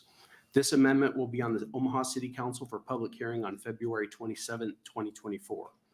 To reiterate, the City of Omaha is actively working on implementation of housing solutions identified in our housing plan and want the ability to maintain local regulatory control over such zoning matters. Thank you. Thank you. Are there any questions? Senator Hunt? Thank you, Chairman McKinney. Thanks for being here today. This question's kind of direct, but is there anything in LB 1165 that could mess up the housing plan that Omaha is putting together? And I was also wondering, I asked this earlier of someone else, can you email us a copy of your testimony? Because sometimes I have a little ADHD and like I'm listening and I'm thinking about something you said and I missed something else and it's like, okay, I want to read that again. Sure. Thank you. Yeah. Totally into local control. I think I have a really strong record of like basically supporting local control in Nebraska. Don't want to mess up Omaha's plan since it sounds like there's a plan happening. If this bill passes, what's the harm?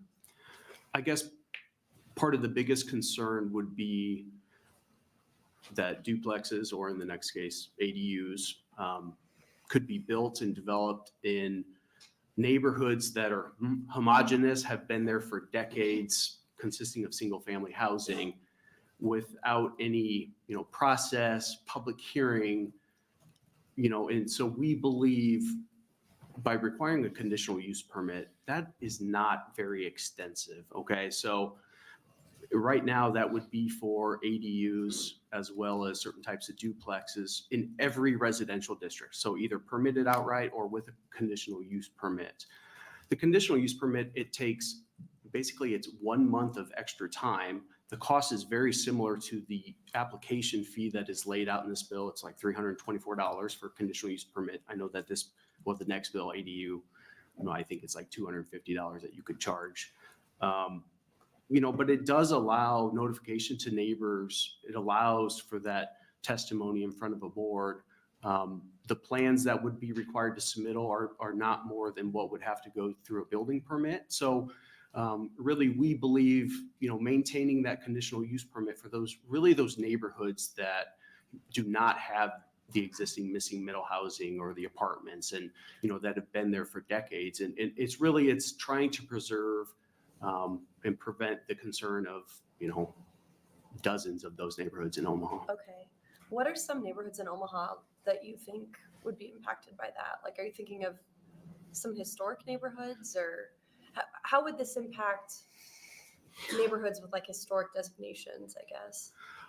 Well, That's an ignorant question. a lot of the historic neighborhoods would probably have zoning that allow these missing middle housing types already. There could be a few though. I mean, I represent Dundee, which is like a classic historic Omaha neighborhood with constituents who have extremely strong opinions about what's going in those neighborhoods. And it's not even NIMBYism to an extent. It's just like we want to preserve the character of our community, I guess. And, to me, I get that. To me, it's also problematic in a lot of ways. But is there like a historic designation or something? No, I don't think so.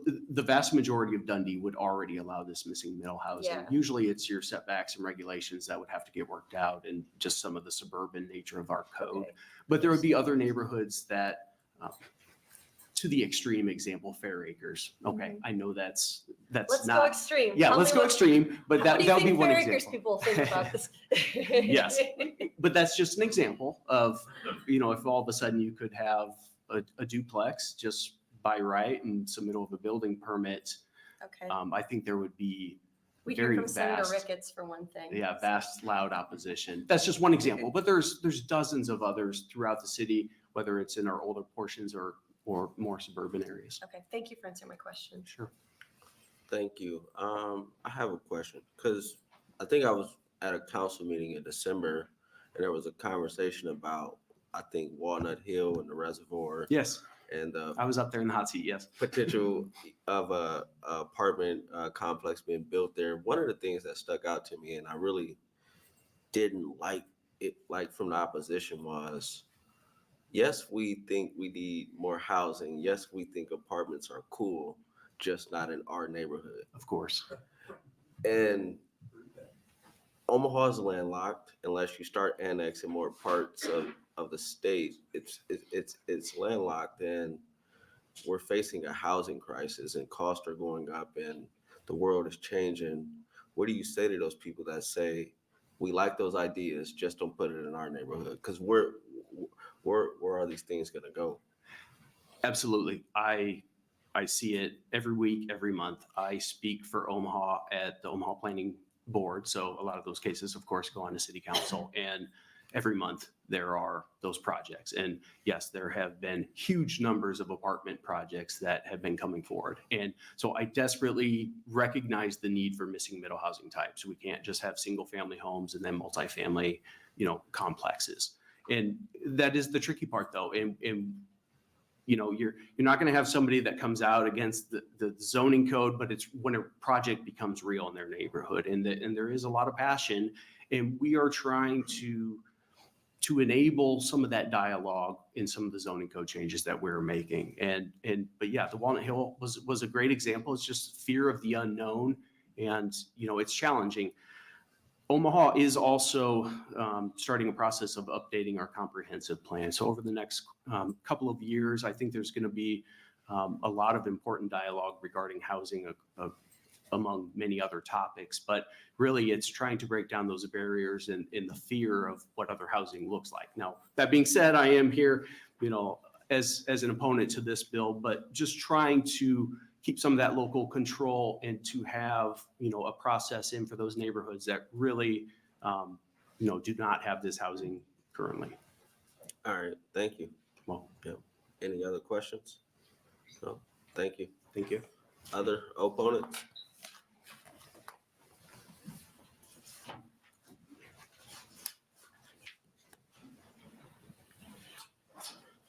Thank you, members of the Urban Affairs Committee. Wayne Mortensen, Mortensen.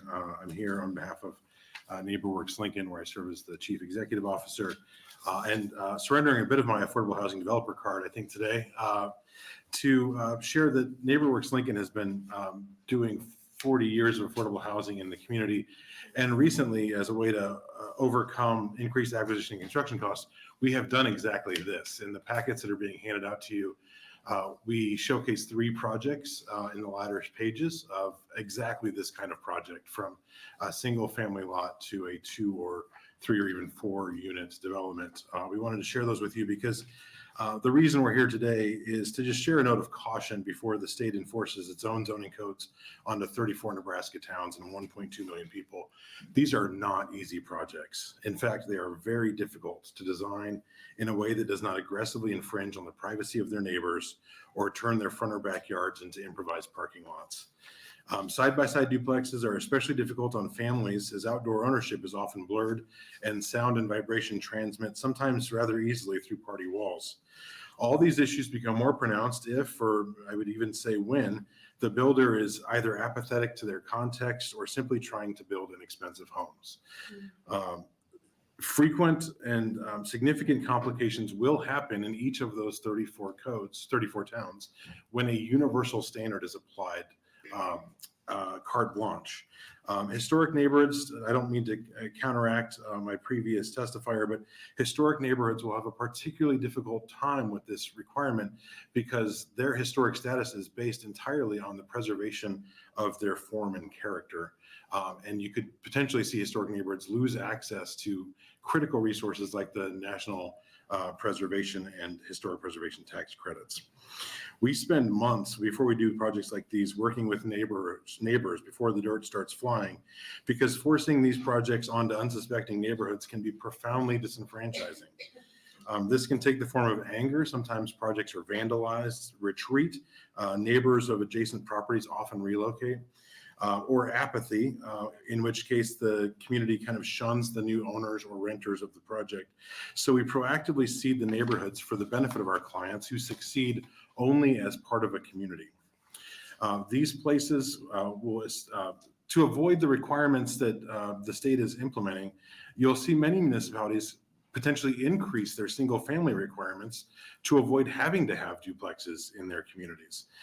That will mean that these communities will ostensibly be downzoning themselves in an era where density and innovation are critical to both sustainability and affordability. Instead of mandating zoning, we would encourage the state to approach this topic more persuasively, such as the drafting of sample design and zoning guidelines that communities can amend or adopt outright. Allow communities to exempt certain areas or neighborhoods if necessary. We would suggest no more than 25% of their footprints.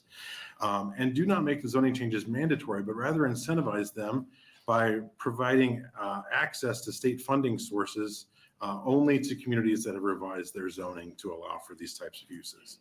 Innovation and density has never been more important for the state of Nebraska, which is why we have to get this right. The NeighborWorks Lincoln team is happy to help however it can, but cannot support the passage of the legislation as drafted. Thank you. Are there any questions from the committee? No. I guess maybe a comment, might be a question. And you mentioned preserving historic neighborhoods. One part of me understands that, but another part of me thinks about what has been the historical demographic of those neighborhoods. Sure. And why are we preserving such neighborhoods? Sure. Well, I mean, nationally, you've got within the region, you have several African-American and Latino communities that are on the National Register for Historic Places, Fourth and Vine, for instance, in Kansas City. If such a bill was assigned and blanketed over that district, it would also potentially be threatened by the requirement to adopt these new types of housing standards. No, I understand that. I guess what I'm struggling with is everyone, every year since I've been here, has ran around and said that we have an affordable housing crisis. We have a housing crisis. We need to do something about it. So it's hard for me to listen to that and say yes. Yeah. But then also listen to but we need to preserve these neighborhoods. For sure. So I think a great example of that is that there's a neighborhood in Lincoln called Witherby that is predominantly white, predominantly affluent, predominantly single family. And they're the ones that always show up and oppose apartment projects or duplexes. But we've advised them in the last few years that they need to start working more proactively to identify corridors through their neighborhood or parts of their neighborhood around institutions or other parts where they would be willing to accept increased density, because we're not going to ever achieve the goals that we need to as a city by allowing neighborhoods to opt out of the shared responsibility for providing affordable housing. We're just arguing that there's process that's needed in order to place these facilities and these new projects into neighborhoods in a way that doesn't feel like the neighborhood lost or was conquered by affordable housing, but rather they partnered and they created some that they're excited about. All right, thank you. Other opponents? Mr. Chairman, members of the Urban Affairs Committee, for the record, my name is Don Wesley, W-E-S-E-L-Y-D-O-N. I'm here representing Greater Nebraska cities, which are Kearney, Grand Island, Hastings, Aurora, Lexington, Minden, and Holdridge. They've got some testimony they wanted me to read, but I think I'd rather talk about my experience as mayor and why I see this proposal and some of the other affordable housing proposals is being unfair to lower income and older neighborhoods.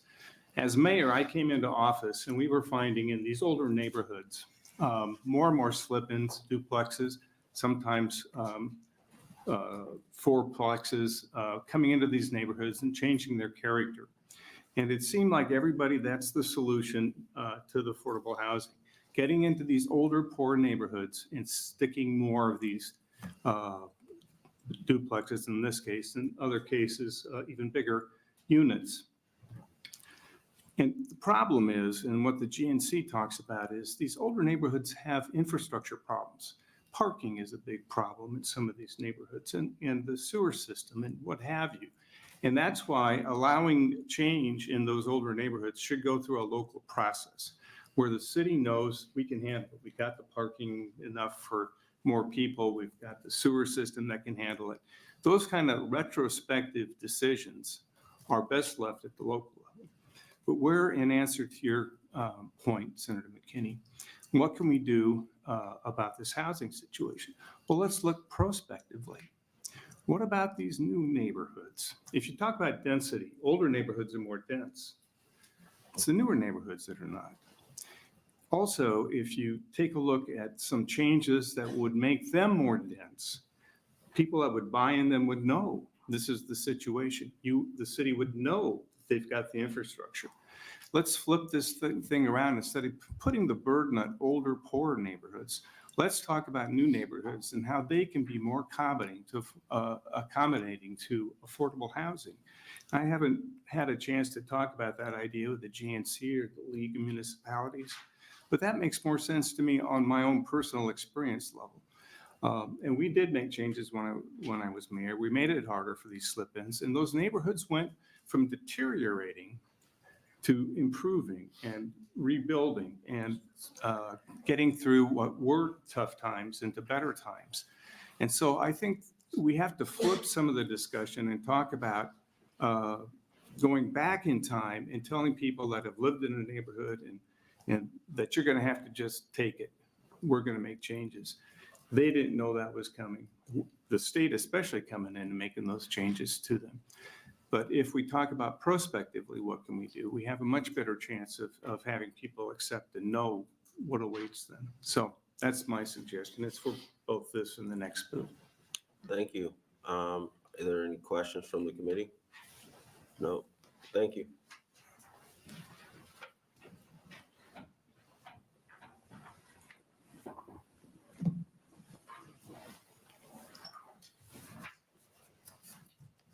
As Senator McKinney and members of the Urban Affairs Committee, my name is Christy Abraham, CHRISTY-ABREHAM. I'm here representing the League of Nebraska Municipalities, and I truly do not want to repeat the testimony that you've heard before from the opponents.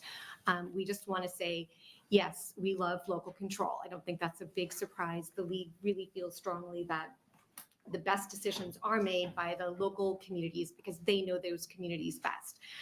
I was very encouraged that several testifiers, both for the proponents and the opponents of this bill, mentioned the Municipal Density and Missing Middle Housing Act.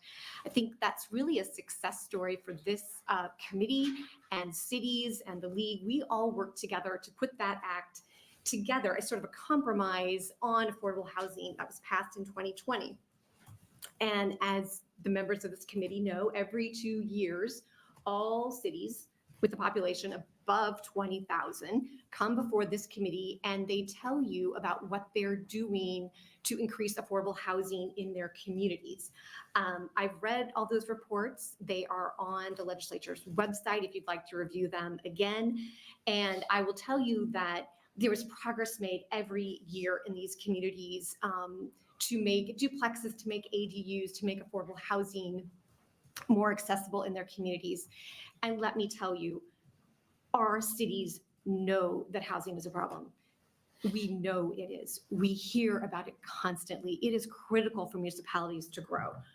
They understand that. They're not trying to impede growth. I want to add one other thing that has been mentioned, but not as much.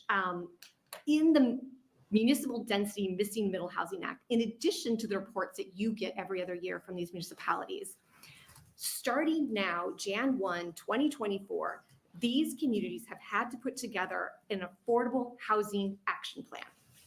So these plans, in some cases, are like 30 days old because they just had to file them January 1st with this committee. So I guess what I'm recommending is let's take a look at those plans. Let's see what their housing action plans are. I appreciated what NeighborWorks Lincoln said. Let's try to maybe find some incentives to help them even go further along. But state mandates are just not something that we can support at this time. As always, the League wants to work with this committee to come up with a solution to move these ideas forward. So thank you for your time. I'm happy to answer any questions. Thank you. Are there any questions from the committee? No? Thank you so much. Are there any other opponents?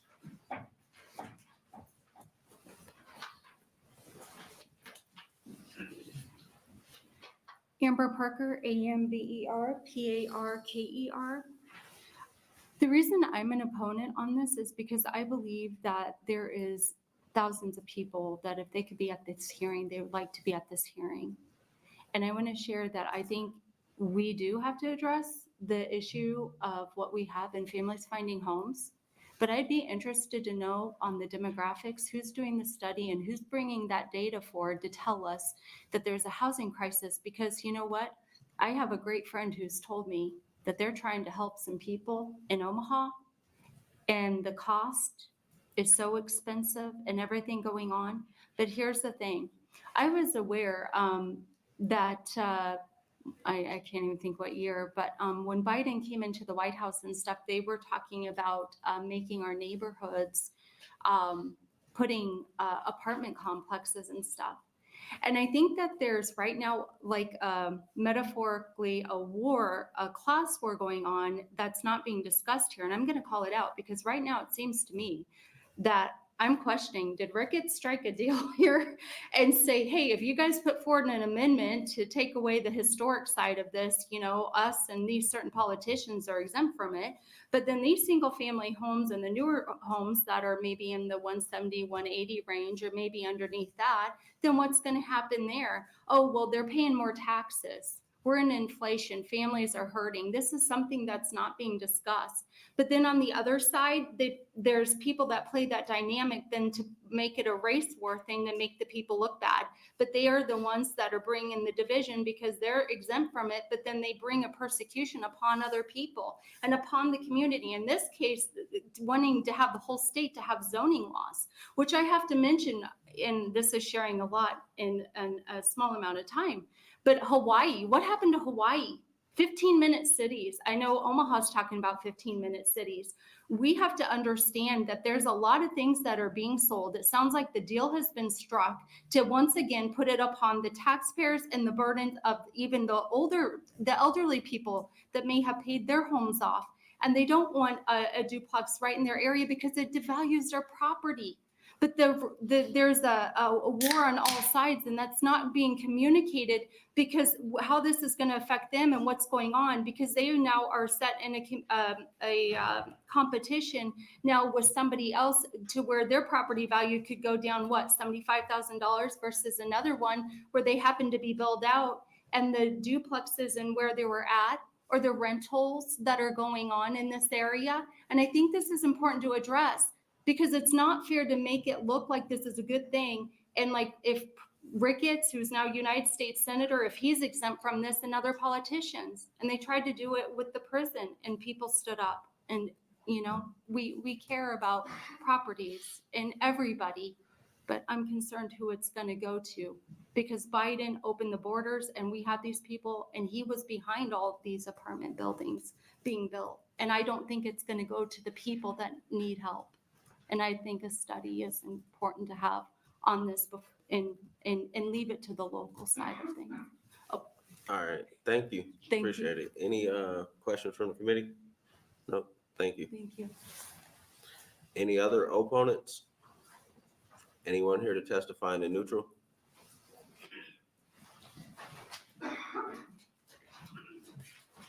Hi, I'm Gwen Easter. Do I need to see my address? No, just your name and spell it. Okay, Gwen Easter, GWENEASTER. You know, I didn't come here to speak on LB 65, but just sitting here and listening, you know, I'm just in a neutral place, because at the same time, I know that our community needs housing. I'm not totally sold yet on the idea of these complexes, because I was sitting back thinking about a meeting I was just in Wednesday night in our neighborhood associations. And we're predominantly Black people in this meeting that live in North Omaha. And they were, one young lady talked about I think it's something like a fourplex or something. It's not very big, but was put into their neighborhood. It's a store, you know, I think they got some kind of beauty going on there or something. I can't remember exactly her words, but she said that they wasn't even asked about it. All of a sudden, this stuff was just, this building was just there, and how it's blocking.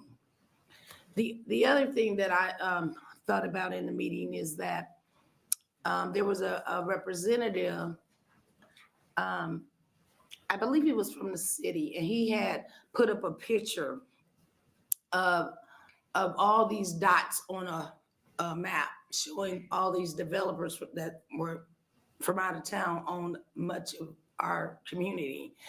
And over here, he showed, local people or however.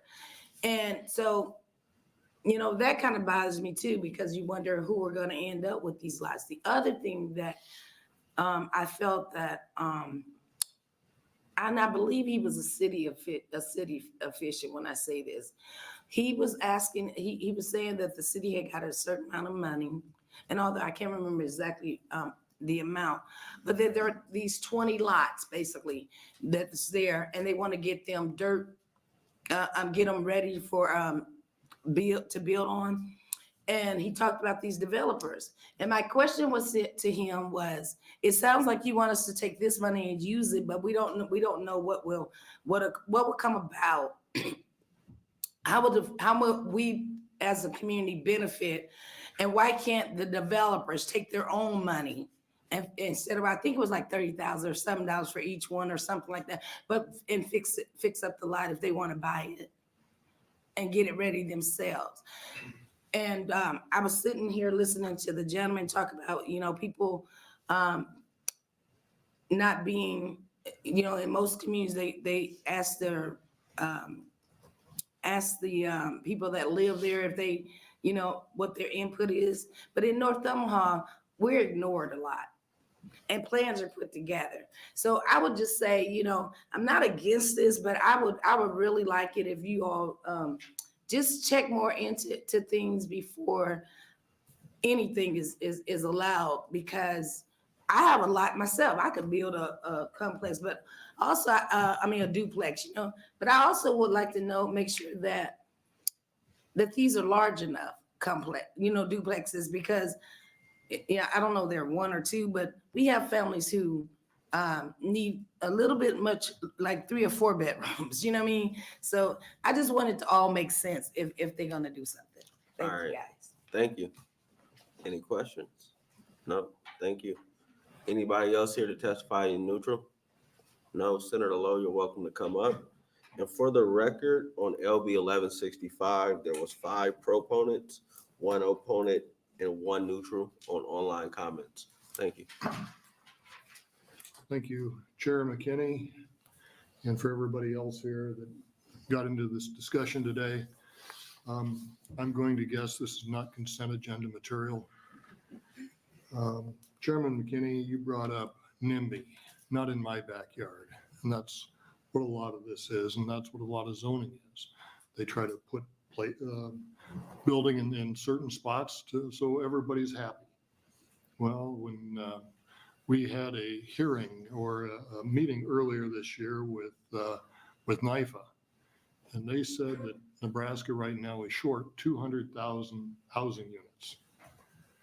That's the size of Lincoln. We have a problem going on. That's what we're short right now.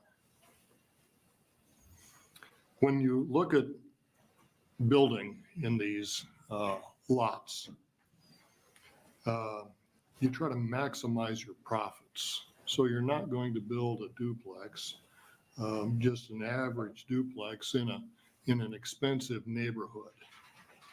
The lot costs too much. You couldn't do it. It wouldn't cash flow. You'll build a duplex that fits the neighborhood. And that's what I think we're thinking about here.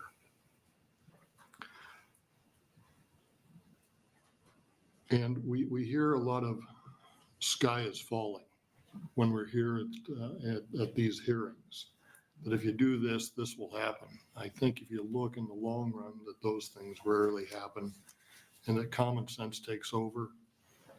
And a lot of the opposition, I agree with on most everything. And I'm glad they came and testified here today to get me straight and to maybe think about what we're doing here. But we need to continue this conversation.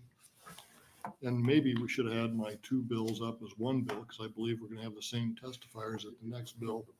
And we could have just knocked out two at one time. But with that, I close. Thank you.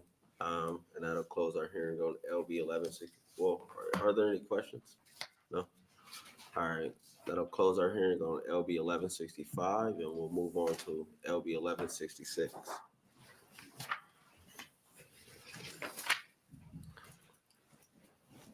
Thank you, Chairman McKinney and fellow members of the Urban Affairs Committee. My name is John Lowe, that is JOHNLOWE, and I still represent District 37, which is made up of Shelton, Gibbon, and Kearney. LB 1166 is another bill that I'm bringing this session to look at the issue of housing in Nebraska.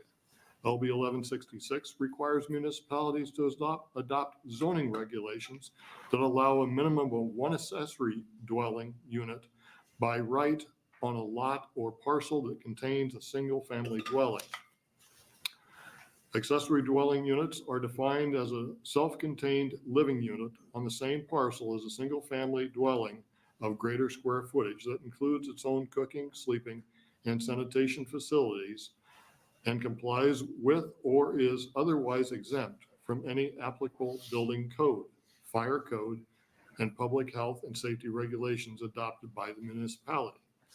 By right is defined to mean that there will not need to be a public hearing, a variance or conditional use permit, special permit or special exemption, or other special zoning requirements beyond the determination that the land meets applicable zoning requirements. Much like 1165, this bill is based on concepts that have already been tried in Montana, a state facing similar housing challenges that we face here in Nebraska. With that, I'd be happy to answer any questions. Thank you. Are there any questions from the committee? No? Thank you. We'll welcome up any proponent testimony.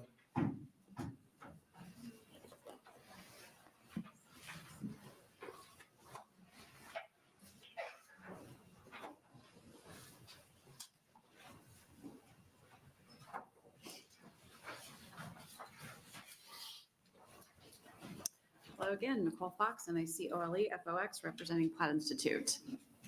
According to the Mercatus Center, in 2023, over 200 bills across the country were introduced relating to housing to supply, and 15 states passed one or more housing reforms. As a result of the interest in housing supply reforms, they authored a policy brief with 18 options within 4 categories for state legislatures to consider. Limiting local regulations, as we're discussing today, but also doing things like streamlining permitting, improving legal frameworks, and updating construction standards. These options are demonstrated to have made it feasible across the country to increase state housing inventory. The permitting of the construction of accessory dwelling units was one of those local regulations suggested not only in the policy brief, but also specifically for Nebraska, as I indicated in my 1165 testimony. 3 states overwhelmingly passed bipartisan proposals like LB 1166. They were Montana, Vermont, and Washington. While Nebraska needs more housing at more affordable prices, no one wants it to be built near them. NIMBYism frequently leads to local restrictions to be put in place, and the result is that too little housing gets built. The 2 bills today restore rights to property owners. They transfer some control over what gets built from local governments to individual property owners, allowing the housing market to better respond to increases in demand for specific types of housing while improving affordability. I do believe that builders do monitor housing trends. 1166 defines what constitutes an accessory dwelling unit and directs municipalities to adopt zoning regulations that allow a minimum of 1 ADU on a lot or parcel containing a single-family home. The bill provides a set of standards that municipalities must adhere to in their zoning regulations. However, they are also free to adopt regulations that are more permissive.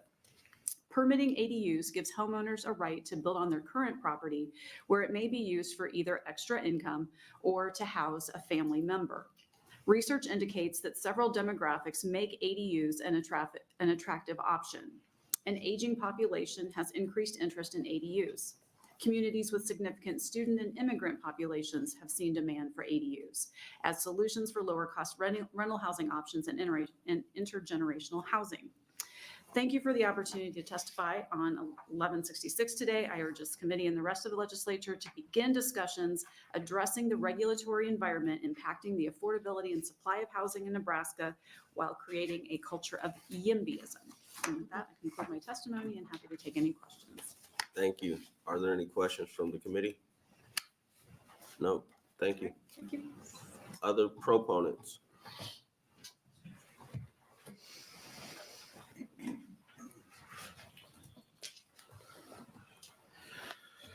Chairman McKinney and other senators, Jason Thielen, Jasontheillen.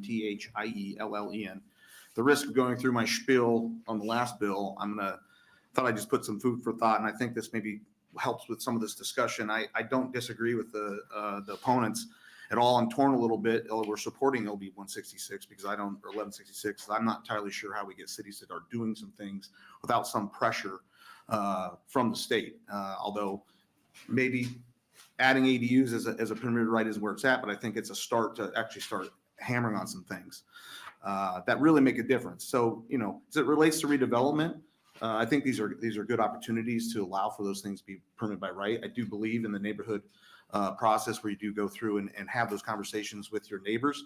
And so I think that can be done on the individual level. More importantly, I think creates opportunities for new subdivisions in areas that have zoning regulation, allow you to be a little more creative with the diversity of housing you have. So you're planning these subdivisions out with the ability that I know if I live in this section of the neighborhood, if I want to add an ADU by permitted right, I can. I choose to live there for that reason. Same thing if I want to have an opportunity to have single family houses next to duplexes, next to fourplexes, I know that going in instead of coming in and having it part of a neighborhood that's maybe always been in a certain way.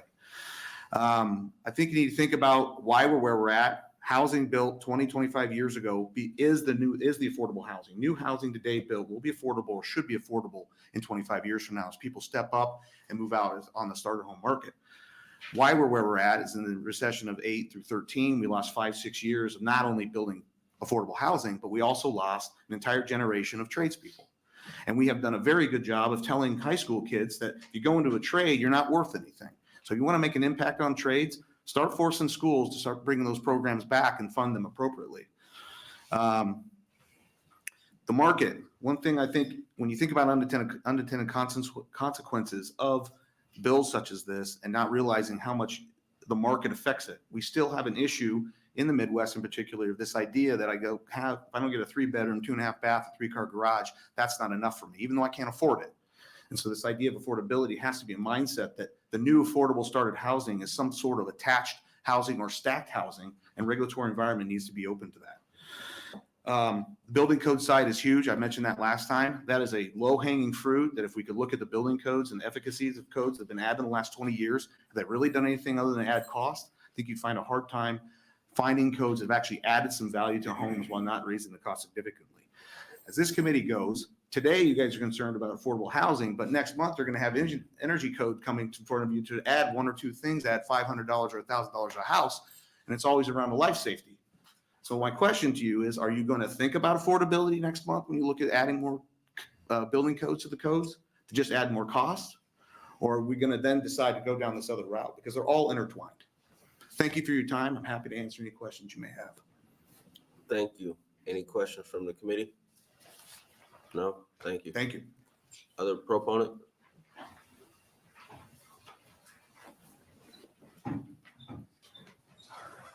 Hello, thank you, Chair McKinney and members of the Urban Affairs Committee. My name is Carter Teal, CarterThiele. I am the Policy and Research Coordinator for the Lincoln Independent Business Association. We would like to express our support for LB 1166 pertaining to zoning and accessory dwelling units. It would play a pivotal role in fixing housing issues in our community, the Lincoln community. By defining key terms and setting clear guidelines for municipalities, it provides a framework for the development of accessory dwelling units that is both practical and beneficial for both homeowners and the community at large. The bill's requirement for municipalities to allow at least one accessory dwelling unit by right on a lot or parcel that contains a single-family dwelling is a commendable move, as it not only increases housing options, but also allows homeowners to make efficient use of their property.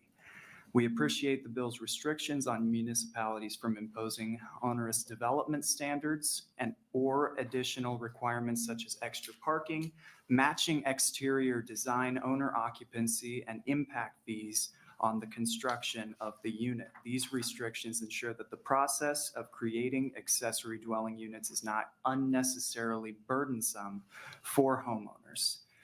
And allowing municipalities to charge a reasonable one-time application fee for reviewing applications to create accessory dwelling units balances administrative oversight with the goal of encouraging the development of these units.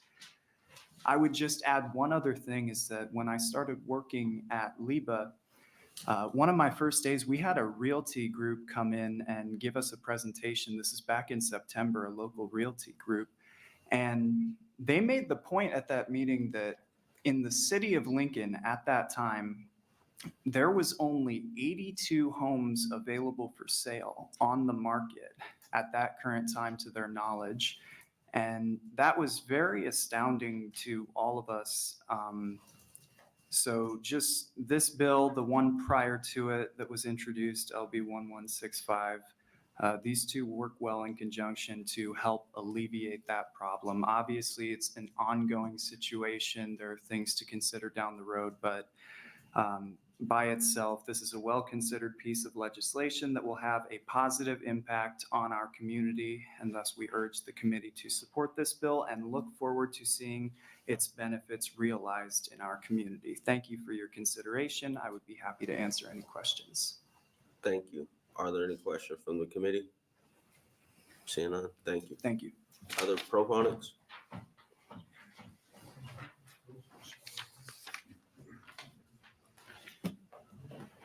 Chair McKinney and members of the Urban Affairs Committee, my name is Todd Stumendeck, TODD-STUBBENDIECK, and I'm the State Director of AARP Nebraska. Senator Hunt, to your question to Mr. England, Dundee is actually home to a lot of marvelous examples of missing middle housing, including duplexes. 2 or 3 years ago, ARP worked with Opticos Design to create a walking tour of the missing middle housing examples in Dundee. I'd be happy to send you a copy of that. ARP Nebraska believes that accessory dwelling units represent an age-friendly housing solution for many older Nebraskans. ADUs alone certainly will not solve our housing shortage, but they do provide an important family-friendly housing option. Older adults may choose to have an ADU that can either house a family member or another caregiver to assist them as they age. Likewise, a family may have an ADU that houses a parent, grandparent, or other older relative. In both cases, the ADU provides an opportunity for the older adult to age in place, remain in their home, and stay at the lowest level of care for as long as possible. ARP Nebraska has worked to educate and promote ADUs, including last year we partnered with the City of Omaha and other housing stakeholders to hold the first of its kind ADU design competition in Omaha. The goal of AARP's and ADU for You design competition was to raise awareness of the roles ADUs could play in family-friendly housing, and to actually create a set of professional buildable ADU designs. We are pleased that 20 professional designs were submitted to the competition, and a group of expert housing jurors awarded 3 winners and 1 honorable mention. Those winning designs can actually be found at betterlivingdesign.org/ADU for Omaha/winners. As a result of the competition, the Omaha Planning Department has agreed to create a fast-track program under which the winning designs will be eligible to apply to have their ADU designs pre-approved by the city. We're also pleased that in December, the Omaha Planning Board approved zoning changes that have been recommended in the city's 2022 Housing Affordability Action Plan that'll make it easier for people to move forward with building ADUs. We remain hopeful the City Council will soon approve those changes as well. Well, I think Omaha is positioned to become an ADU success story pending City Council approval of these zoning changes. The amount of time and effort it has taken to reach this point is illustrative. As said on the previous bill, I'm not blind to the issue of local control that this bill raises. While I'm sensitive to these concerns, I'm concerned that a piecemeal approach to housing zoning reform, specifically regarding ADUs, will simply take too long and leave too many communities behind. ARP Nebraska thanks Senator Lowe for introducing LB 1166 and encourages the committee to support the bill. Happy to take any questions. Thank you. Are there any questions from the committee? No, thank you. Thank you. Other proponents?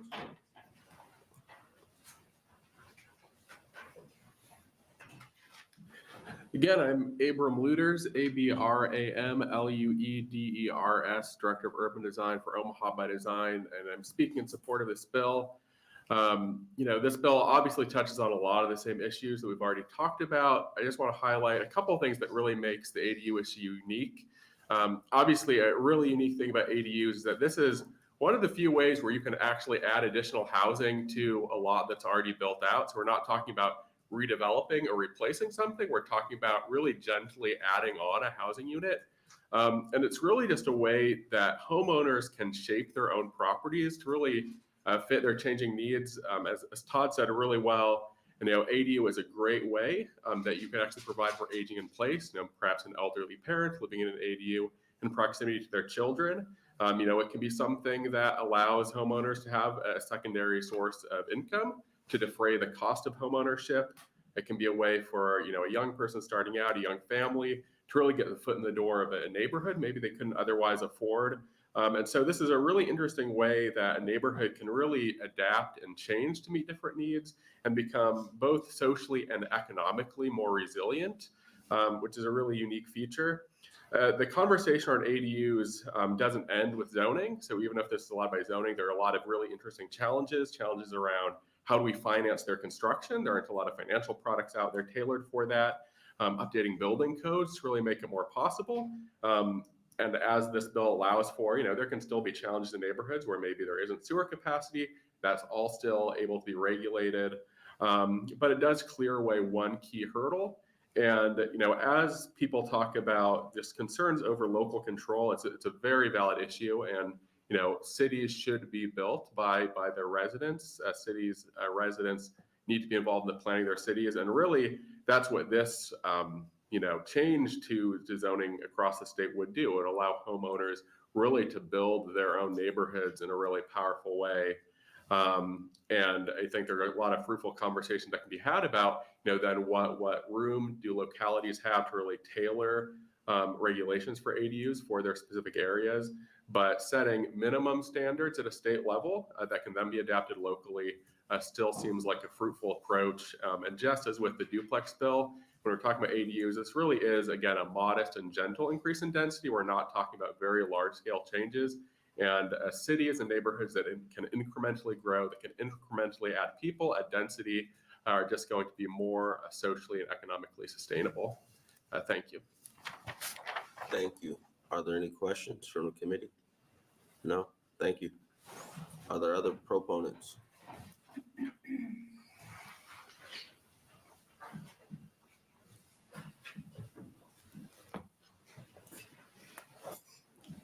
Chair, again, and members of the committee, thank you. My name is Fred Hoppe, F-R-E-D-H-O-P-P-E. I'm a principal at Hoppe Development. We build across the state. We build primarily affordable and workforce housing.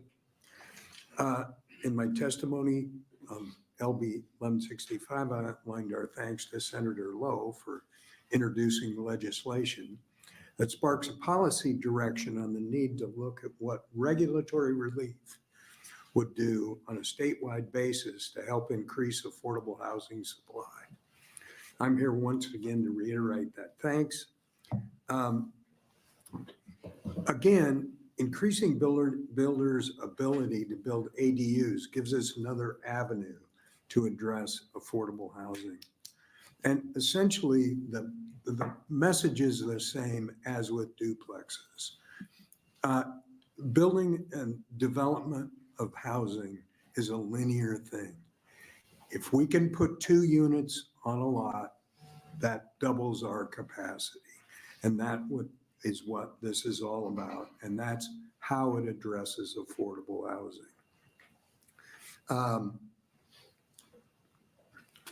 It does not take away local control necessarily. It needs to work with local control. But what it does is it gives a message to the localities that density is important.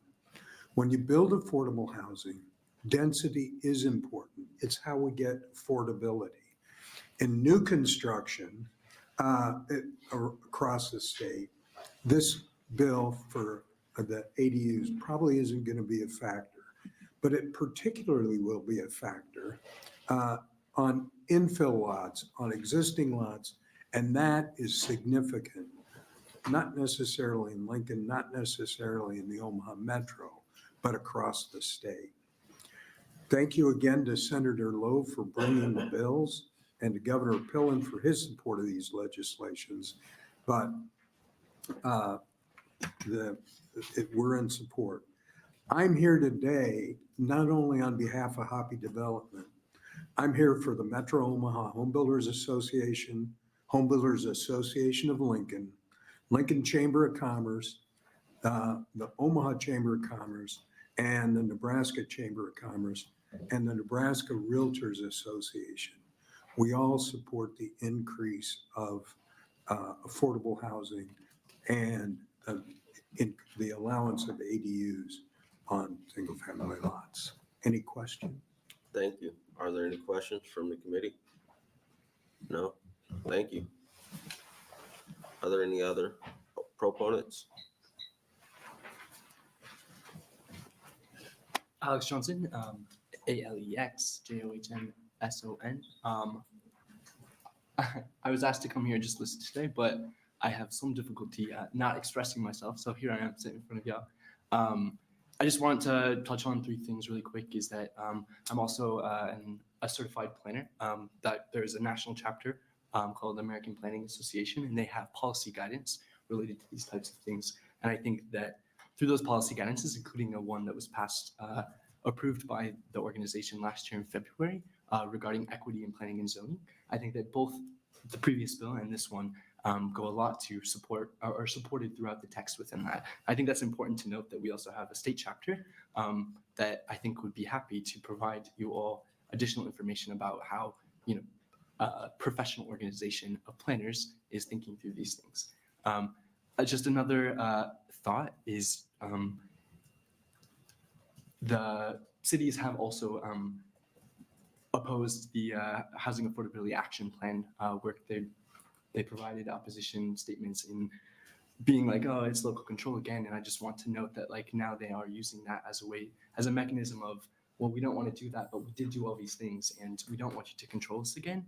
I think it's more helpful to think of this as a removal of a barrier for people. So making sure that people don't have to go to and get a conditional use permit, making sure that single family houses are treated the same as duplexes, I think are removal of barriers rather than increasing more barriers or more regulatory control. I think that's a removal of those regulations, at least by a local level. I could go on and on. My thoughts are a little jumbled. I wasn't expecting to speak today, but I'm happy to provide additional thoughts and things like that. I think the Dundee example is an interesting one as well, especially in these conversations, because people use a lot of coded language about characteristics of neighborhoods and preservation of this and that. And I think that those things are a part of this conversation, but I don't think the conversation should end there. And I think it's important to note that I think that's racially coded language, and we should be more explicit about calling those kinds of things out. And I also note the Dundee one is interesting because there's precedent of the US Highway 75 going through North Omaha. There was also a proposal in 1955 for that to go through the Dundee neighborhood, and they were able to leverage their power to not let that happen. So it feels very similar conversations along those lines. So that's all I had to say. I wasn't expecting to speak, so those thoughts are jumbled and whatnot. So Thank you. Any questions from the committee? No? Thank you. Other proponents? Any opponents?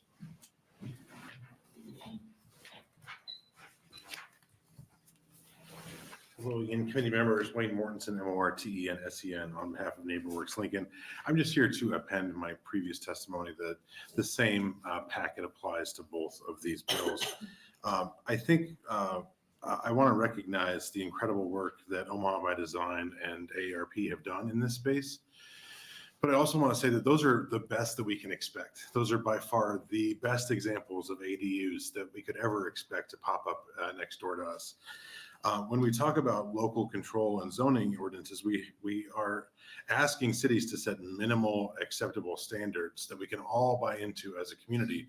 And make no mistake, this is absolutely overriding the authority of local jurisdictions, especially this latter bill, because it even prohibits the cities from regulating form and design and mass and all of these issues that are fundamental to a good ADU. It's critical to acknowledge that, just like a duplex, the design and siting for an ADU is really important. A poorly sited or designed ADU can feel intrusive to neighbors and really have an adverse impact on valuation. No homeowner or renter wants to live next to a poorly designed ADU. I think we would all agree with that if someone built a really bad ADU next to our house, we'd be pretty frustrated about that. And so that's why the zoning and the local controls are important. Instead of preventing communities from enacting quality controls for these ADUs, a far more interesting role for the state would be to explore the idea and create financing tools for these facilities. Most ADUs will cost an already mortgaged homeowner between $90,000 and $200,000 to build. These are not incidental projects. Unfortunately, though, they can't be paid with mortgages, and often the rent that a homeowner gets with their ADU does not cover the full cost of the monthly payment. So it's the loan product and not necessarily zoning that has stalled ADUs nationwide. And if Nebraska could find a solution to that, we could lead the nation in the construction and creation of ADUs nationwide. Again, NeighborWorks is really excited about the dialogue. I'm really happy that Senator Lowe brought these. We would love to figure out a way to make these work if we can make these work. We really appreciate it. Any questions, happy to answer. Thank you. Are there any questions from the committee? No, thank you. Mr. Chairman, members of the Urban Affairs Committee, for the record, my name is Don Wesley, D-O-N-W-E-S-E-L-Y, again, representing the greater Nebraska cities. Time is short, it's getting late. I'll send you a letter that outlines the specific concerns of these central Nebraska cities. They're largely due to infrastructure issues and other concerns, and I'll leave it at that. Thank you. Any questions? No, thank you. Other opponents?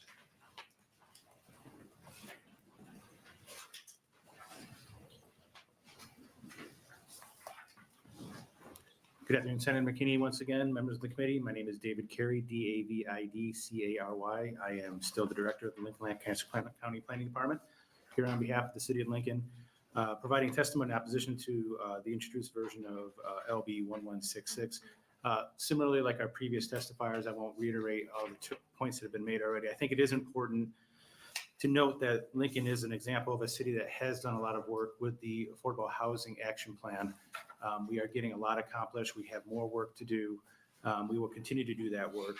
And with that in mind, we also need to note that we do allow ADUs in our local zoning already as well, in our lowest density districts. So it's important to make sure that we're acknowledging that there is kind of a range of consideration here for what this bill would be applying to. But I also think it's important along the local control aspect of this and really needing to retain that control at the local zoning level, because the context of ADUs in particular, our experience has been where they are successful, it is where that nuance has been really thought through in particular neighborhoods. This bill as currently written would not allow local agencies to include requirements such as requiring the ADU to match roof pitch and style of the main structure. I will tell you that the quickest way to get ADUs a bad name is to have it stick out like a sore thumb in an existing neighborhood or not match what the style is of the neighborhood. And so that is something that I think is really important to point out, that that's where local control and where local regulations can play a role to make sure these are successful. So that is something I want to make sure we put on the record today.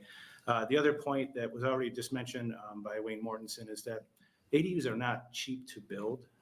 We don't feel like this is truly an affordable housing option in the grand scheme of things. It can be part of the toolbox, but they are difficult to do by homeowners. They're expensive, and there are challenges with financing them, excuse me.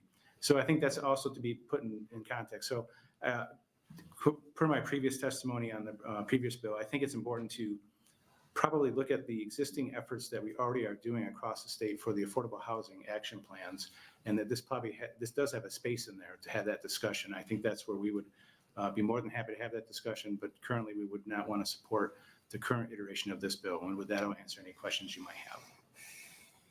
Thank you. Are there any questions from the committee? Thank No, you. thank you. Any other opposition?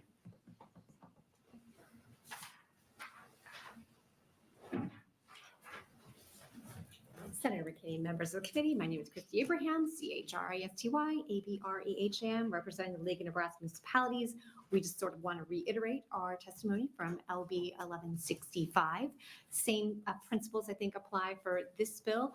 I did want to just specifically mention in the reports that the cities give to you every other year, there is a specific section that they have to answer about ADUs. So it's interesting to go back and read those sections.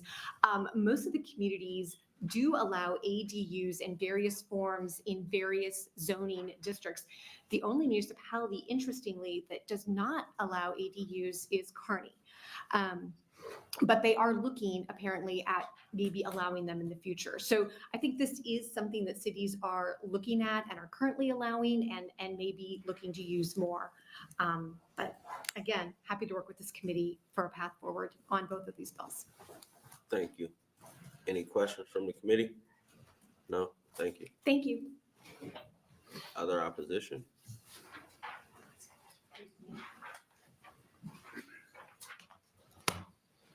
Chairman, other senators, Eric England, ERICENGLUND, representing City of Omaha. Not going to reiterate the testimony that I gave for the last bill, 1165. Just looking at maintaining local control, but we are excited, and I know it's been brought up in my previous testimony and as well as others mentioning it. We are very excited about the code that we're bringing forward to City Council. We've had great working relationship with AARP of Nebraska. Just to reiterate what we've done with them, and I know Todd had mentioned implementing pre-approved plans, and that is absolutely something that we are currently constructing and putting together and working with those award designs. The City of Omaha Planning Department staff actually is planning to design our own ADUs that can be used for free of charge for anyone that would like to pursue that. But so we're looking at all avenues to try to gather up support to provide these additional housing. I'd reiterate what Mr. Carey just stated, though. By and large, this is a small piece of the pie and being able to afford more units. Unfortunately, we had a zoning code change about 3 years ago along our Orbit bus line. If you're familiar in Omaha, basically, we did some zoning changes to allow more density, and that's usually about a quarter mile from Dodge Street or West Dodge Road. And one of those was some code around ADUs. It did require a conditional use permit, but unfortunately, in the 3 years that code has been developed, we have had 0 applications and nobody really even asking about utilizing that tool. So I think part of it is just the general public and your typical homeowner. That is a lot of cost to take on, and it's challenging. So what you would typically see is more developer driven, providing units for their rental units or pre-planned communities or neighborhoods that could set these up. So I think there just needs to be more dialogue as well. And, we are excited about the ADUs, but obviously maintaining control, as I stated. Thank you. Thank you. Is there any questions from the committee? Senator Kavanaugh? Sorry, I was out introducing a bill in another committee. Thanks for being here, and I'm sorry to miss such, I'm sure, an interesting conversation. Yeah. From the City of Omaha, right? Yes, correct. So you were talking a little bit about the transit-oriented development corridor in Omaha. Yep. And you said it extends all the way along the Dodge Street, north and south, right? Yep, to about West Roads. Yep. To about West Roads. Is there any part of it that's not part of that? There are a few neighborhoods that are exempt. Some of those were based on historic districts, so there are a few exempt areas, but generally it goes from downtown along Dodge out to West Roads. And what are the exempt historic neighborhood areas? Oh, gosh. There's about 3 or 4 of them. They were typically, I know Fair Acres would have been one of them. We brought that up here earlier. Sorry, I wasn't. It's okay. I'm sorry. There's about 3 or 4 of them. And I can get you that information as a follow-up, but I don't know the offhand. And the city decided not to extend the transit-oriented development along that. Well, so basically, that was as part of our public engagement effort. We had a very robust effort in reaching out to where all the stops were in those neighboring communities, and just conversations with those, and just hearing some of the feedback and concerns about some of the missing middle housing and the higher density and, less parking. We heard strongest from those neighborhoods. And so really we decided as, collectively, in order to keep that moving and, 90% of that, the area along that line, we think is a great benefit. We didn't want the 10% of those few neighborhoods to derail the effort, so. And would this bill then apply to those areas too? So If this bill would pass, it would apply to, our entire city and zoning jurisdiction. My understanding on the language is that if there are protective covenants in place, those could be exempt, but the city could not require those. But my understanding in reading the bill is that only those neighborhoods that specifically exempt with covenants would be exempt. So no, those other neighborhoods that were not included in the TOD zoning, those would be subject to this new code or regulation. all right, thank you. You're welcome. Thank you. Any other questions from the committee? No, thank you. Thank you. Is there any other opposition?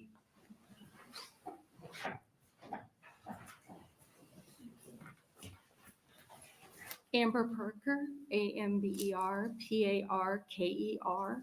I think that's really problematic, and I apologize if I'm getting the bills between 65 and this is 66, you're confused, but I think that's really a problem, and it really highlights a purpose of division, because those who can't afford the money to fight and say, hey, we don't want this, this is taking away.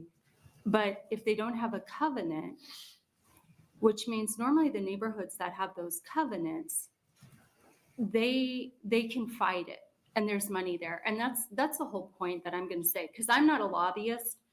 And my thing is, there are a lot of people that have a heart for their property, because this comes down to property rights in these areas. And what I want to say is there are people that have property, and it's not fair to them because they don't have a fight. So if that's the case, and it's like, oh, you have exemptions on covenants, well, it's like, yeah, that's great. These people are covered in that.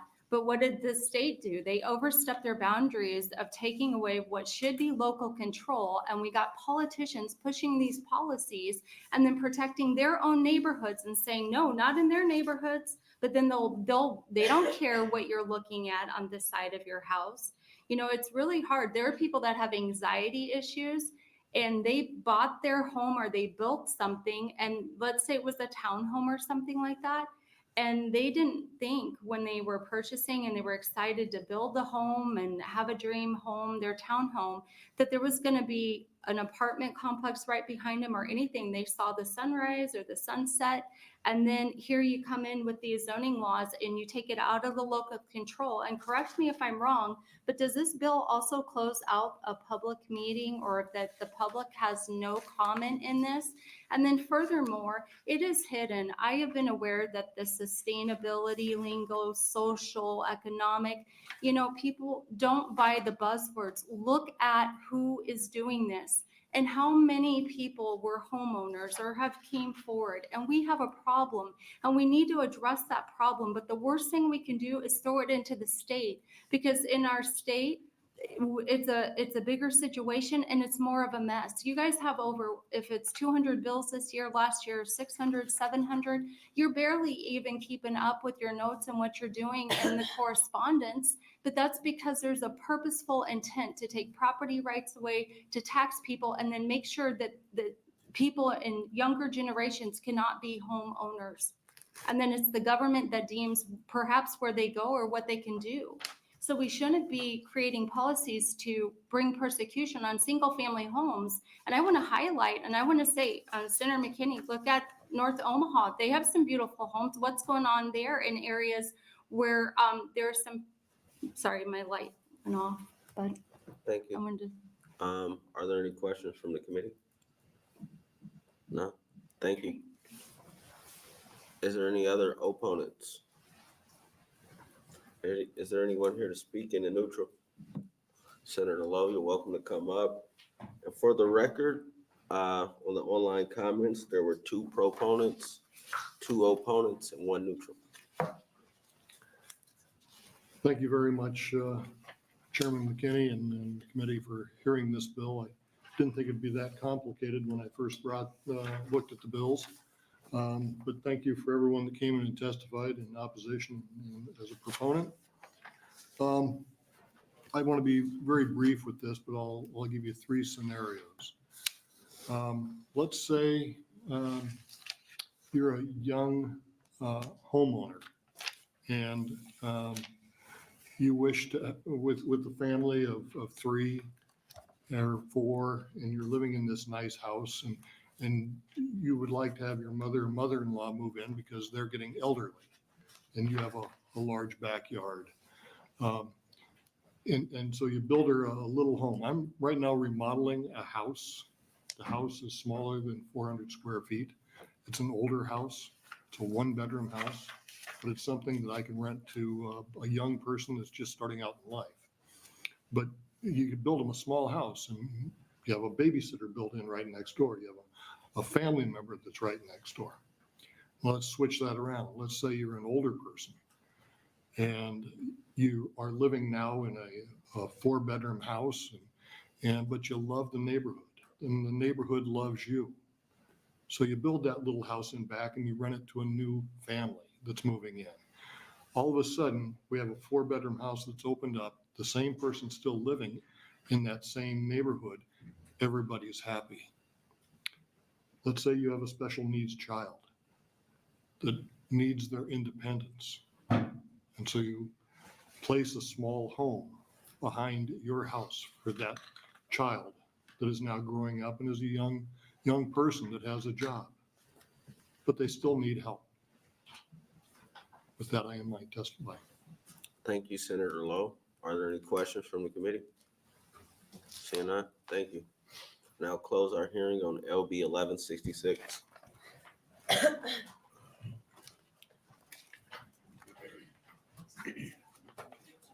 And next up, we have LB 842 from Senator McKinney.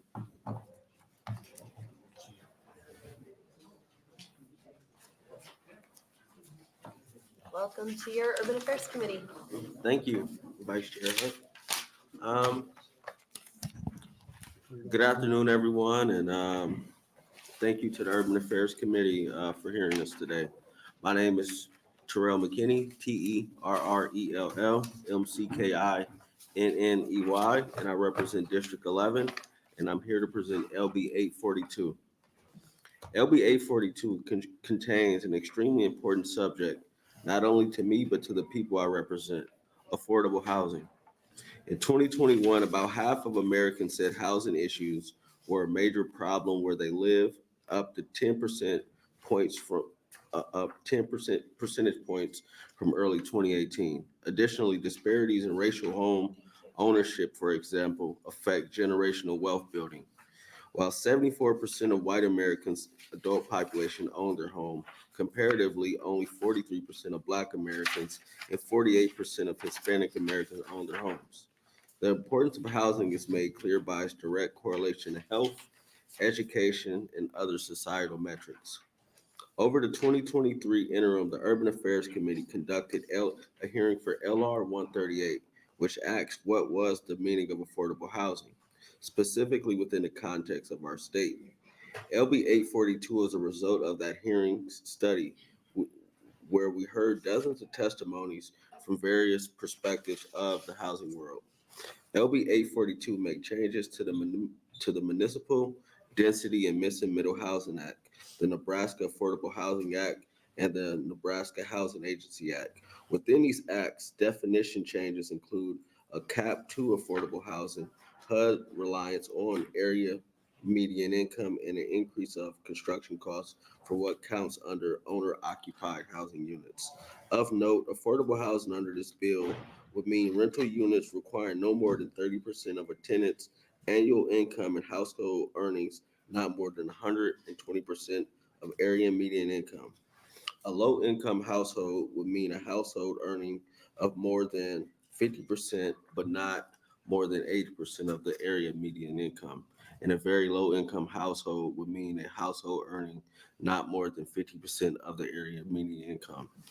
And I understand there are some questions. I read the comments online about this bill, and it particularly not specifically aligning with some federal requirements and things that qualifies people for different housing programs. And I understand that. And I'm willing to work to try to figure out a pathway forward, but I thought it was important that we got something in front of the committee so we could have these conversations and find a solution. Like the conversations prior, I think we can't just stand back and try not to do anything. I think we have an issue that everyone continues to say is probably the most pressing issue for our state and our country. So we have to find a solution. And that's the biggest thing. One thing that frustrates me all the time is when, especially in my district and other districts in Omaha, when you hear of new developments and people saying we're building affordable housing. But it's not really true, because if you use my district's median income and you think about affordable housing, that is impossible. There is no affordable housing if you base it off of that specifically. But I think what the problem is, though, those affordable housing projects don't think about more than just the rent. I think you also have to think about the utilities and the other costs associated with renting a home or owning a home. And I was kind of really, what even came out of the interim study hearings is that whole conversation and why we try to encompass all of this in this bill to try to find a pathway to hopefully define affordable housing in a way that works for all Nebraskans, and try to, make sure that we're doing something to move the state forward to address our high housing crisis. And with that, I answer any questions. Thank you, Senator McKinney. Any questions from the committee? Oh, Senator Hardin. What is the average income in your community? And therefore, if we were to take that times the traditional 5 or 6 or 7 years, I mean, what does that house cost? I would have to, the average income, we got those books today with the legislative districts at a glance, and said about 35K average median income in my community. Okay. I forget the numbers on the housing because I just got that today, so I'll look at that. That gives me a feel. No problem. Yeah. Any other questions? Senator Kavanaugh? Thank you, Vice Chair. Thanks for bringing this bill, Chairman McKinney. So I think you were specifically talking about the one comment that talks about Section 7. Yep. Needing to be eliminated. I guess my question about, I remember that hearing you're talking about, and that we're, when we don't capture all of the other costs, then we're not really talking about affordable. What's our ability to limit the utility costs? Because I mean, if you're renting, right, we can limit the rental, but if the landlord just, when I've rented previously, I had to get my own whatever gas or electric, and I paid that directly to my utility company. Yeah. I wonder, does that mean we're putting a mandate on OPPD or NPPD or something like that, or is it that the landlord has to sign people up? I guess I'm trying to wrap my head around what's the actual mechanism, how we're doing this.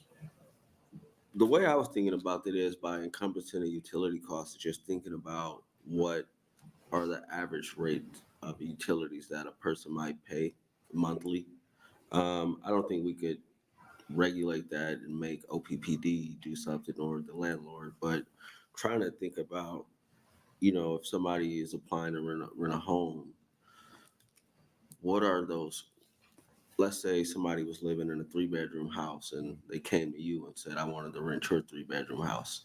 What was the cost in that house prior? Like, what was the average cost? Just trying to think about that in some type of way. But no, I don't think we could regulate OPPD or the landlord. I think that would be hard.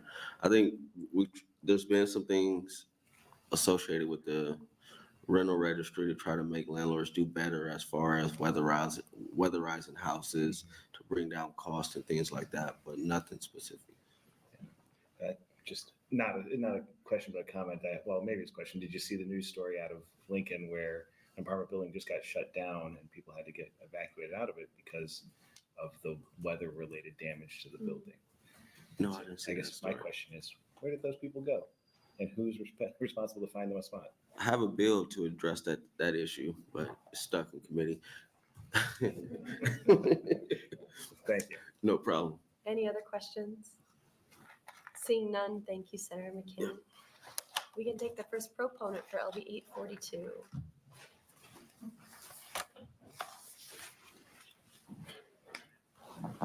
Welcome. Welcome.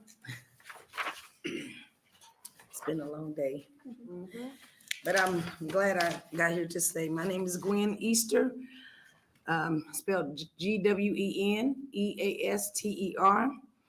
I'm the founder of Safe Haven Community Center. I'm also appointed commissioner of the Nebraska Commission on African American Affairs. I'm here today on behalf of individuals, families, to ask you all to support Senator McKinley's LB 842 bill. Safe Haven Community Center is a grassroots organization, has voluntarily provided a home intervention referral service for 25 years for North Omaha and the surrounding areas. Our organization receives referrals from 211 and other community organizations because we help individuals and families that are in a crisis and have fallen through the cracks of systems to find real affordable homes or seeking help to keep their homes. We help individuals and families get connected to landlords to rent their homes. We provide resources to them to connect with other nonprofit organizations and churches for help when they are in need for deposits, first month's rent payments, utilities, and other family needs. Someone earning only minimum wage can't afford the high rent. We see that is happening today. Departments, unless they can't afford apartments as well, unless they have a Section 8 voucher. And many families are being displaced because of the not so affordable home and apartments being built. For many families that do make a decent living, they have a difficult time paying rent and maintaining other needs like utilities, groceries, and other family needs. We need a real definition of affordable housing. God forbid that they find themselves in a crisis like a loss of job and can't pay their next month's rent, or have evictions on record for 1 to 20 years ago, or have low credit or bad credit or no credit. Majority of individual families are denied services due to red tape policies that are created by organizations that are supposed to help families. Many families and individuals do not receive follow-up phone calls when leaving a message for help. And lastly, I'll leave you with this. For example, a 73-year-old elderly woman called me yesterday. She's going through a lot right now. She was homeless for about a year, sleeping in her car. She then went to a shelter.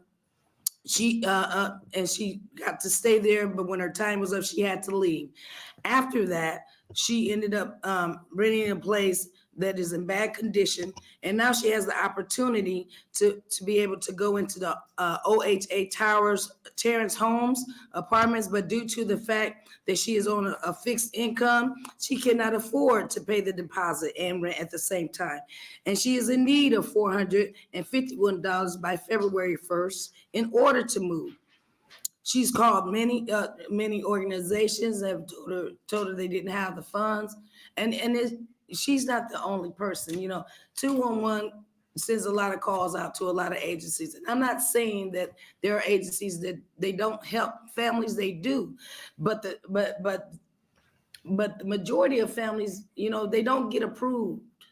And so we do need some caps. We also need to, I hope that this gets put in the bill, where landlords are having people fill out application fees knowing they're not going to rent that property to people. And then these people are trying to just find a home.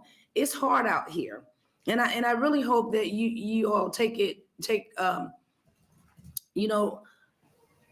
really get an understanding how much there is a need, especially in North Omaha, for us to have single family homes that are affordable, that families have enough room, you know, and I'll be glad to help also in sharing and helping with your bill too, because I get calls every day about this, and that's why I wanted to support him. And I hope that you all do too. Thank you. Thank you, Ms. Easter. See if there's any questions for you. Any questions from the committee? Seeing none, thank you for being here today. Thank you. Next proponent for LB 842. Any other proponents? Seeing none, any opponents for LB 842? Welcome back.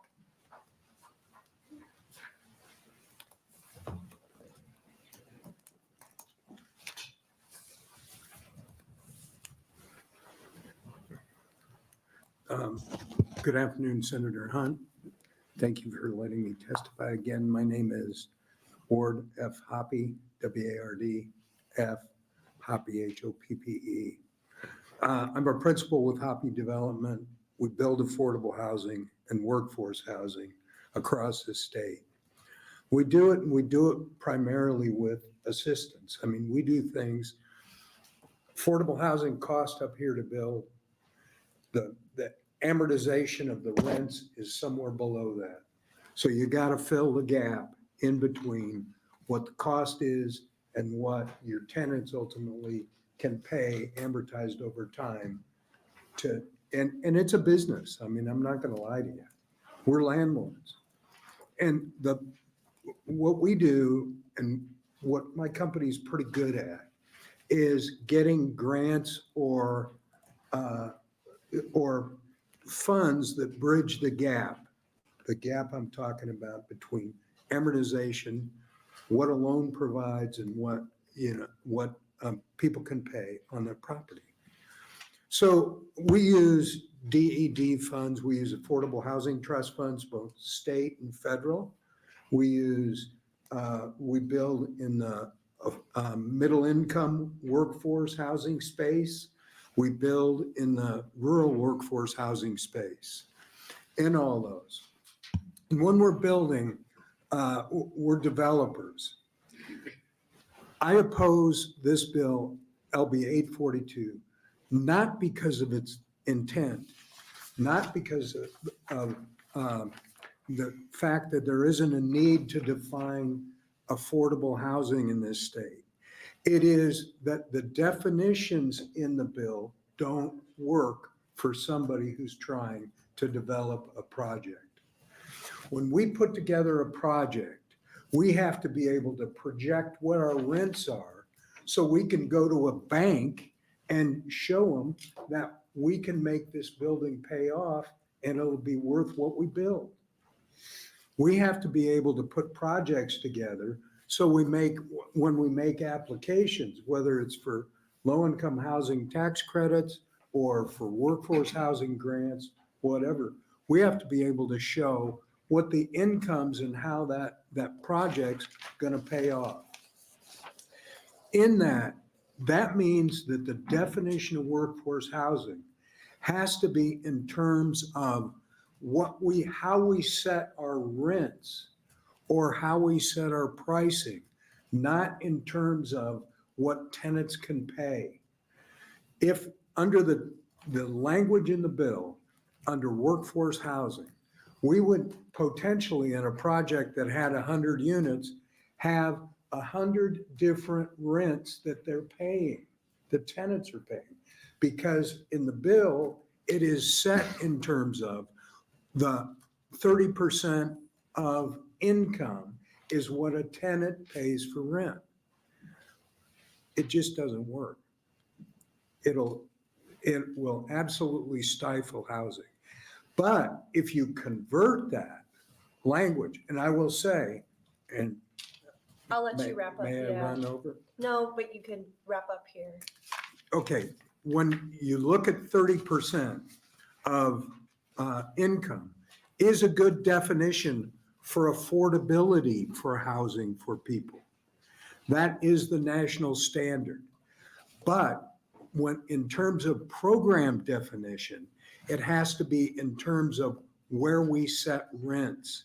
So I had written comments, and what I would suggest in those written comments is changing the definition for affordable housing to be 30%, 1/12, rent set at 1/12 of 30% of the 80% median income for affordable, and the same at 50% for very low income. Okay, Is that, thank you. yeah? Thanks for your any- testimony today. Let's see if there's any questions for you. Senator Kavanaugh. Thank you, Vice Chair. And thanks again for being here, Mr. Hoppy. And I see those comments you had in here. I just want to clarify, are you in favor or opposed to the bill, or does it depend on if we made those changes? I'm in favor of the concept. I wrestled with this. When I submitted written comments, I did it in support. Today, I'm testifying, I thought it over and I said, hey, this bill won't work the way it is. It won't work for developers. So it needs to be changed. So I came in as an opponent. So I am very much in favor if the language is, if it's amended to address the concerns we have about how it's implemented. So hypothetically, if we just took the language you suggested in your written comments, I'm all you're in. great. Okay, thank you. Huh? Thanks. Thank you, Senator Kavanaugh. Any other questions? Seeing none, thanks for being here today. Yep. Any other opponents for LB 842?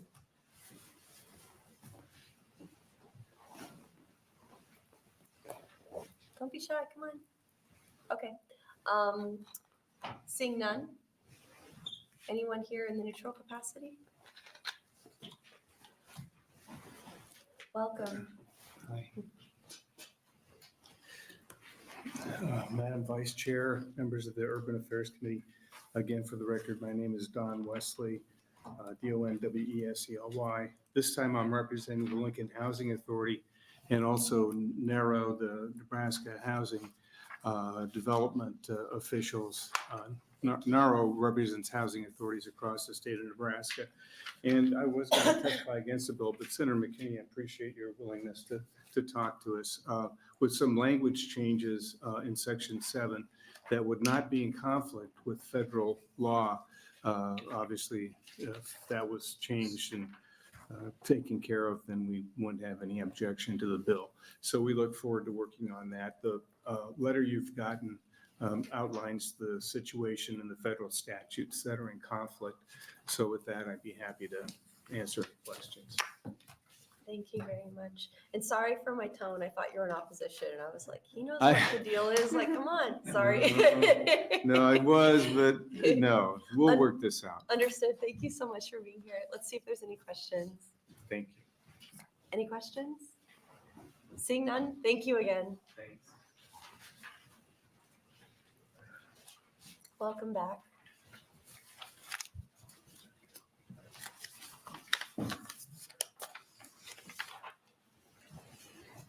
I'm so sorry to subject you to me on every one of these bills. Wayne Mortensen, MORTENSEN, NeighborWorks Lincoln. And very similar to the mayor, we appreciate very much the intent of this bill. It's very critical that when we say affordability, we know what that means.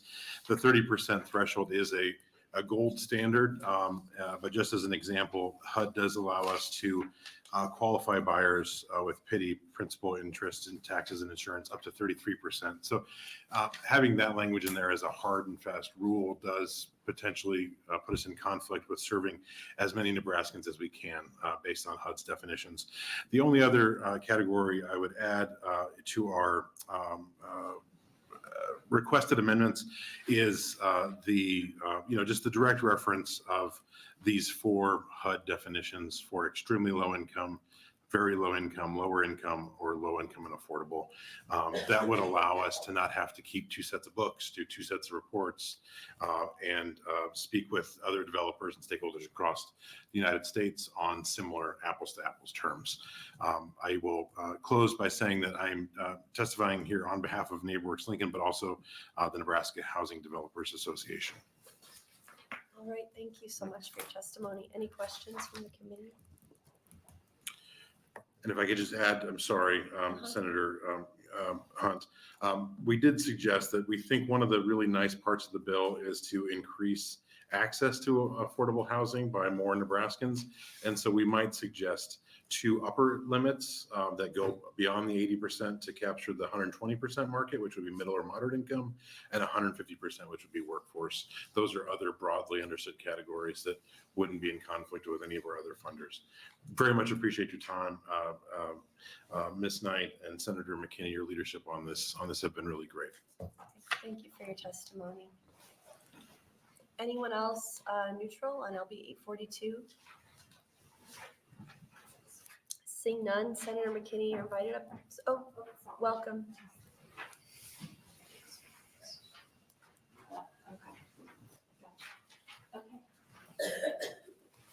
Hi, Amber Parker, AMBER, Parker, PARKER. I really think that we need to make sure with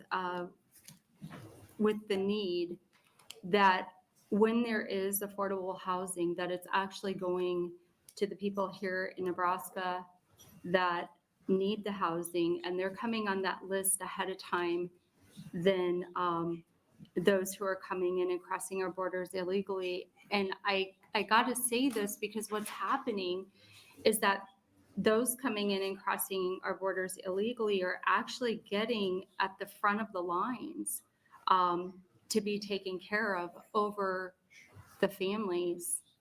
And I've heard this, and there's really a troubling narrative, and I'm sad to see that there aren't more people speaking out on this.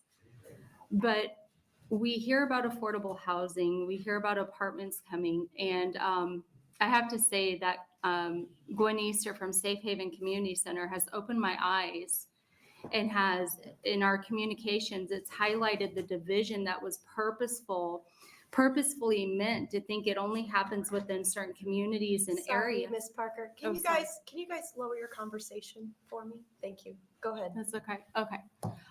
So anyhow, in these areas, when we look at with what Gwen Easter's doing and what she's came forward and talked about, there's a purposeful division between us and our communities to put a gray area, not to have the discussions. So I think it'd be wise to have a legislative resolution as well, to do a study within the demographics to see that these land developers and that when they're truly coming forward and saying affordable housing in all these areas, is it truly affordable housing for the families that are already here in Nebraska? Because we have to take care of our Nebraska families first. We have to make sure that these families are not being pushed out, gentrification happening in these neighborhoods by people that they think are on their side, but they're pushing them, and some have even taken their land. And as they have done so, you got landlords and land developers coming in, raising rents so high, and it is pushing families. And I will speak to this too, in hearing testimonies right now in not just North Omaha, but in other areas, but pushing people out of the state. And they can't afford. And so I think this is really problematic. And I believe that there's some wolf in sheep's clothing that are trying to throw something here, get it in state control, and then hide and further oppress the people that have had an oppression and haven't had their voices because they don't have the amount of money to stand up or have an attorney to make their, and I'm concerned that parental rights will be usurped, taken out against them, and their children out of custody because they don't have a proper place to live. And they were given the promise that affordable care and then housing, and they couldn't afford it. And this is really a situation, and proposed legislation has said it such that that could be the case. And I'd be glad to talk to Senator McKinney about that as well. Thank you, Ms. Parker. Let's see if there's any questions for you. Seeing none, appreciate you being here today. Thank you. Long afternoon. Anybody else here to testify in the neutral capacity? Seeing none, I'll welcome Senator McKinney back up. And on LB 842, we had some letters. We had 5 proponents, 2 opponents, and 2 letters in the neutral capacity. Senator McKinney? Thank you, colleagues, and thank you everyone who came to testify, whether for or against LB 842 or in the neutral. I think it's an important conversation to have, and I appreciate the feedback, especially from the neutral testifiers, of just making sure that we think about everything as far as the bill and making sure we cross our T's and dot our I's before we pass something that could have some harmful impact. So I think that's good. And just for me, my number one, not my number one priority, but I think one of the priorities, especially for this committee, as you've seen today and other times prior, that we're trying to find a way to address affordable housing. And no, we don't have all the solutions, but as a committee, I think we're willing to try to look at everything and try to find a way to address our affordable housing issues and our housing crisis issues. So I'll work with the committee and I'll work with those who offer some suggestions to try to get this to a better place before we try to vote on it. And thank you. I'm open for any questions. Thank you, Chairman McKinney. Any other questions? Seeing none, with that, we'll close the hearing on LB 842 and our hearings for the day.